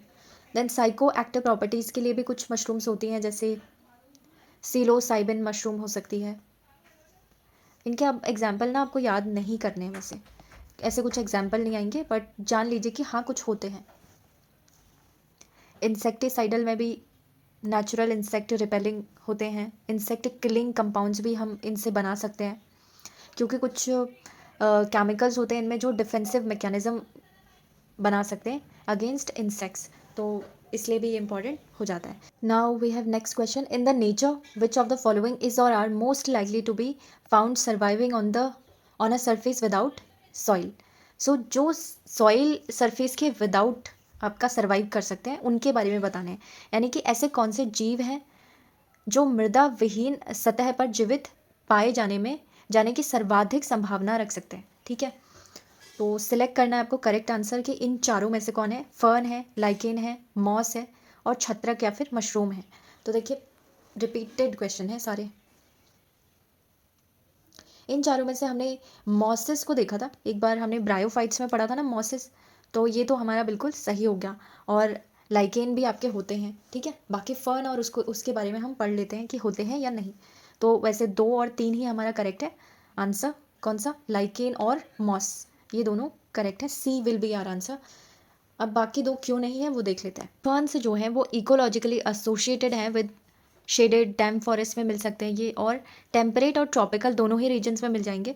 फर्न जो है वो सॉइल और रॉक्स दोनों पे ही ग्रो कर सकते हैं, बट दिस इज़ इम्पॉर्टेंट, याद रखना है कि जो फर्न है ना उनको रिच ह्यूमस सॉइल चाहिए ग्रो करने के लिए, तो बेर रॉक जो है उन पर तो ये नहीं होते हैं, तो ये ध्यान में रखना है। तो फर्न का हमारा इसलिए वो इनकरेक्ट हो जाएगा। उसके बाद है लाइकेन, सिम्बायोटिक रिलेशनशिप इसका एक इम्पॉर्टेंट है, और ये ग्रो भी कर सकते हैं।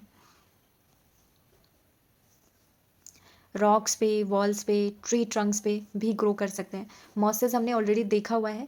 अब मॉसेस के पास क्या होता है, राइजॉइड्स होते हैं, not root, this is something new, तो ध्यान में रख सकते हैं इसे, राइजॉइड्स होते हैं इनके पास, ट्रू रूट्स नहीं होते, आई थिंक ये पहले देखा है।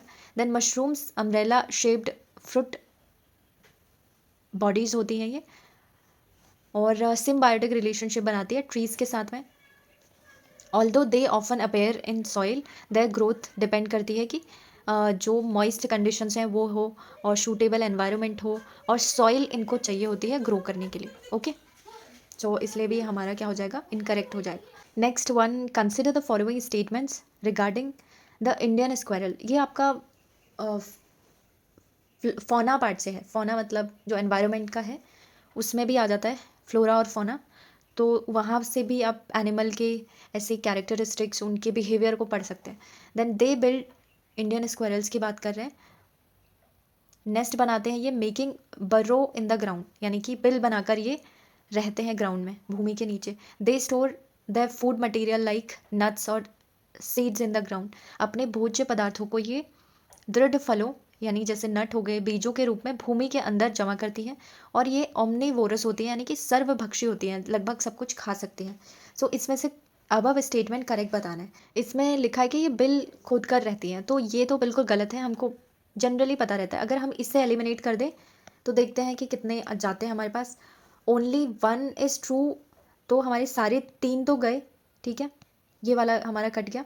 ओमनीवोरस हमने देखा कि हम इन्हें कुछ भी अगर खिलाते हैं तो ये खा लेती है, तो हमारे पास ओनली 3 भी गया है, और हमारा आंसर या तो 1 हो सकता है या फिर 2 हो सकता है, नन भी नहीं हो सकता। बाकी अगर देखें तो ये असल में अपने फूड मटेरियल को जमा ज़रूर करती है, तो ये हमारा ओनली 2 बिल्कुल करेक्ट हो जाएगा। आपने देखा होगा कभी भी स्क्वायरल को ऐसे ले जाते हुए कुछ ना कुछ नट्स वगैरह।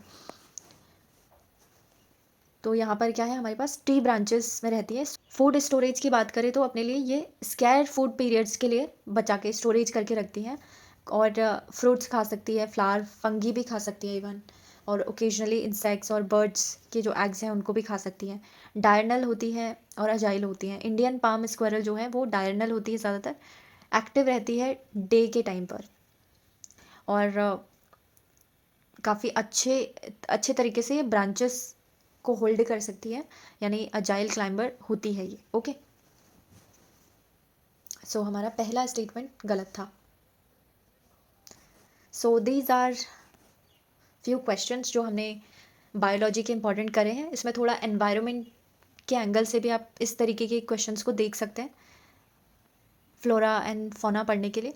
बाकी हम धीरे धीरे और भी क्वेश्चंस ऐसे करते जाएंगे। अगर आपको ये वीडियो पसंद आया then please like, comment, share and subscribe. Thank you so much.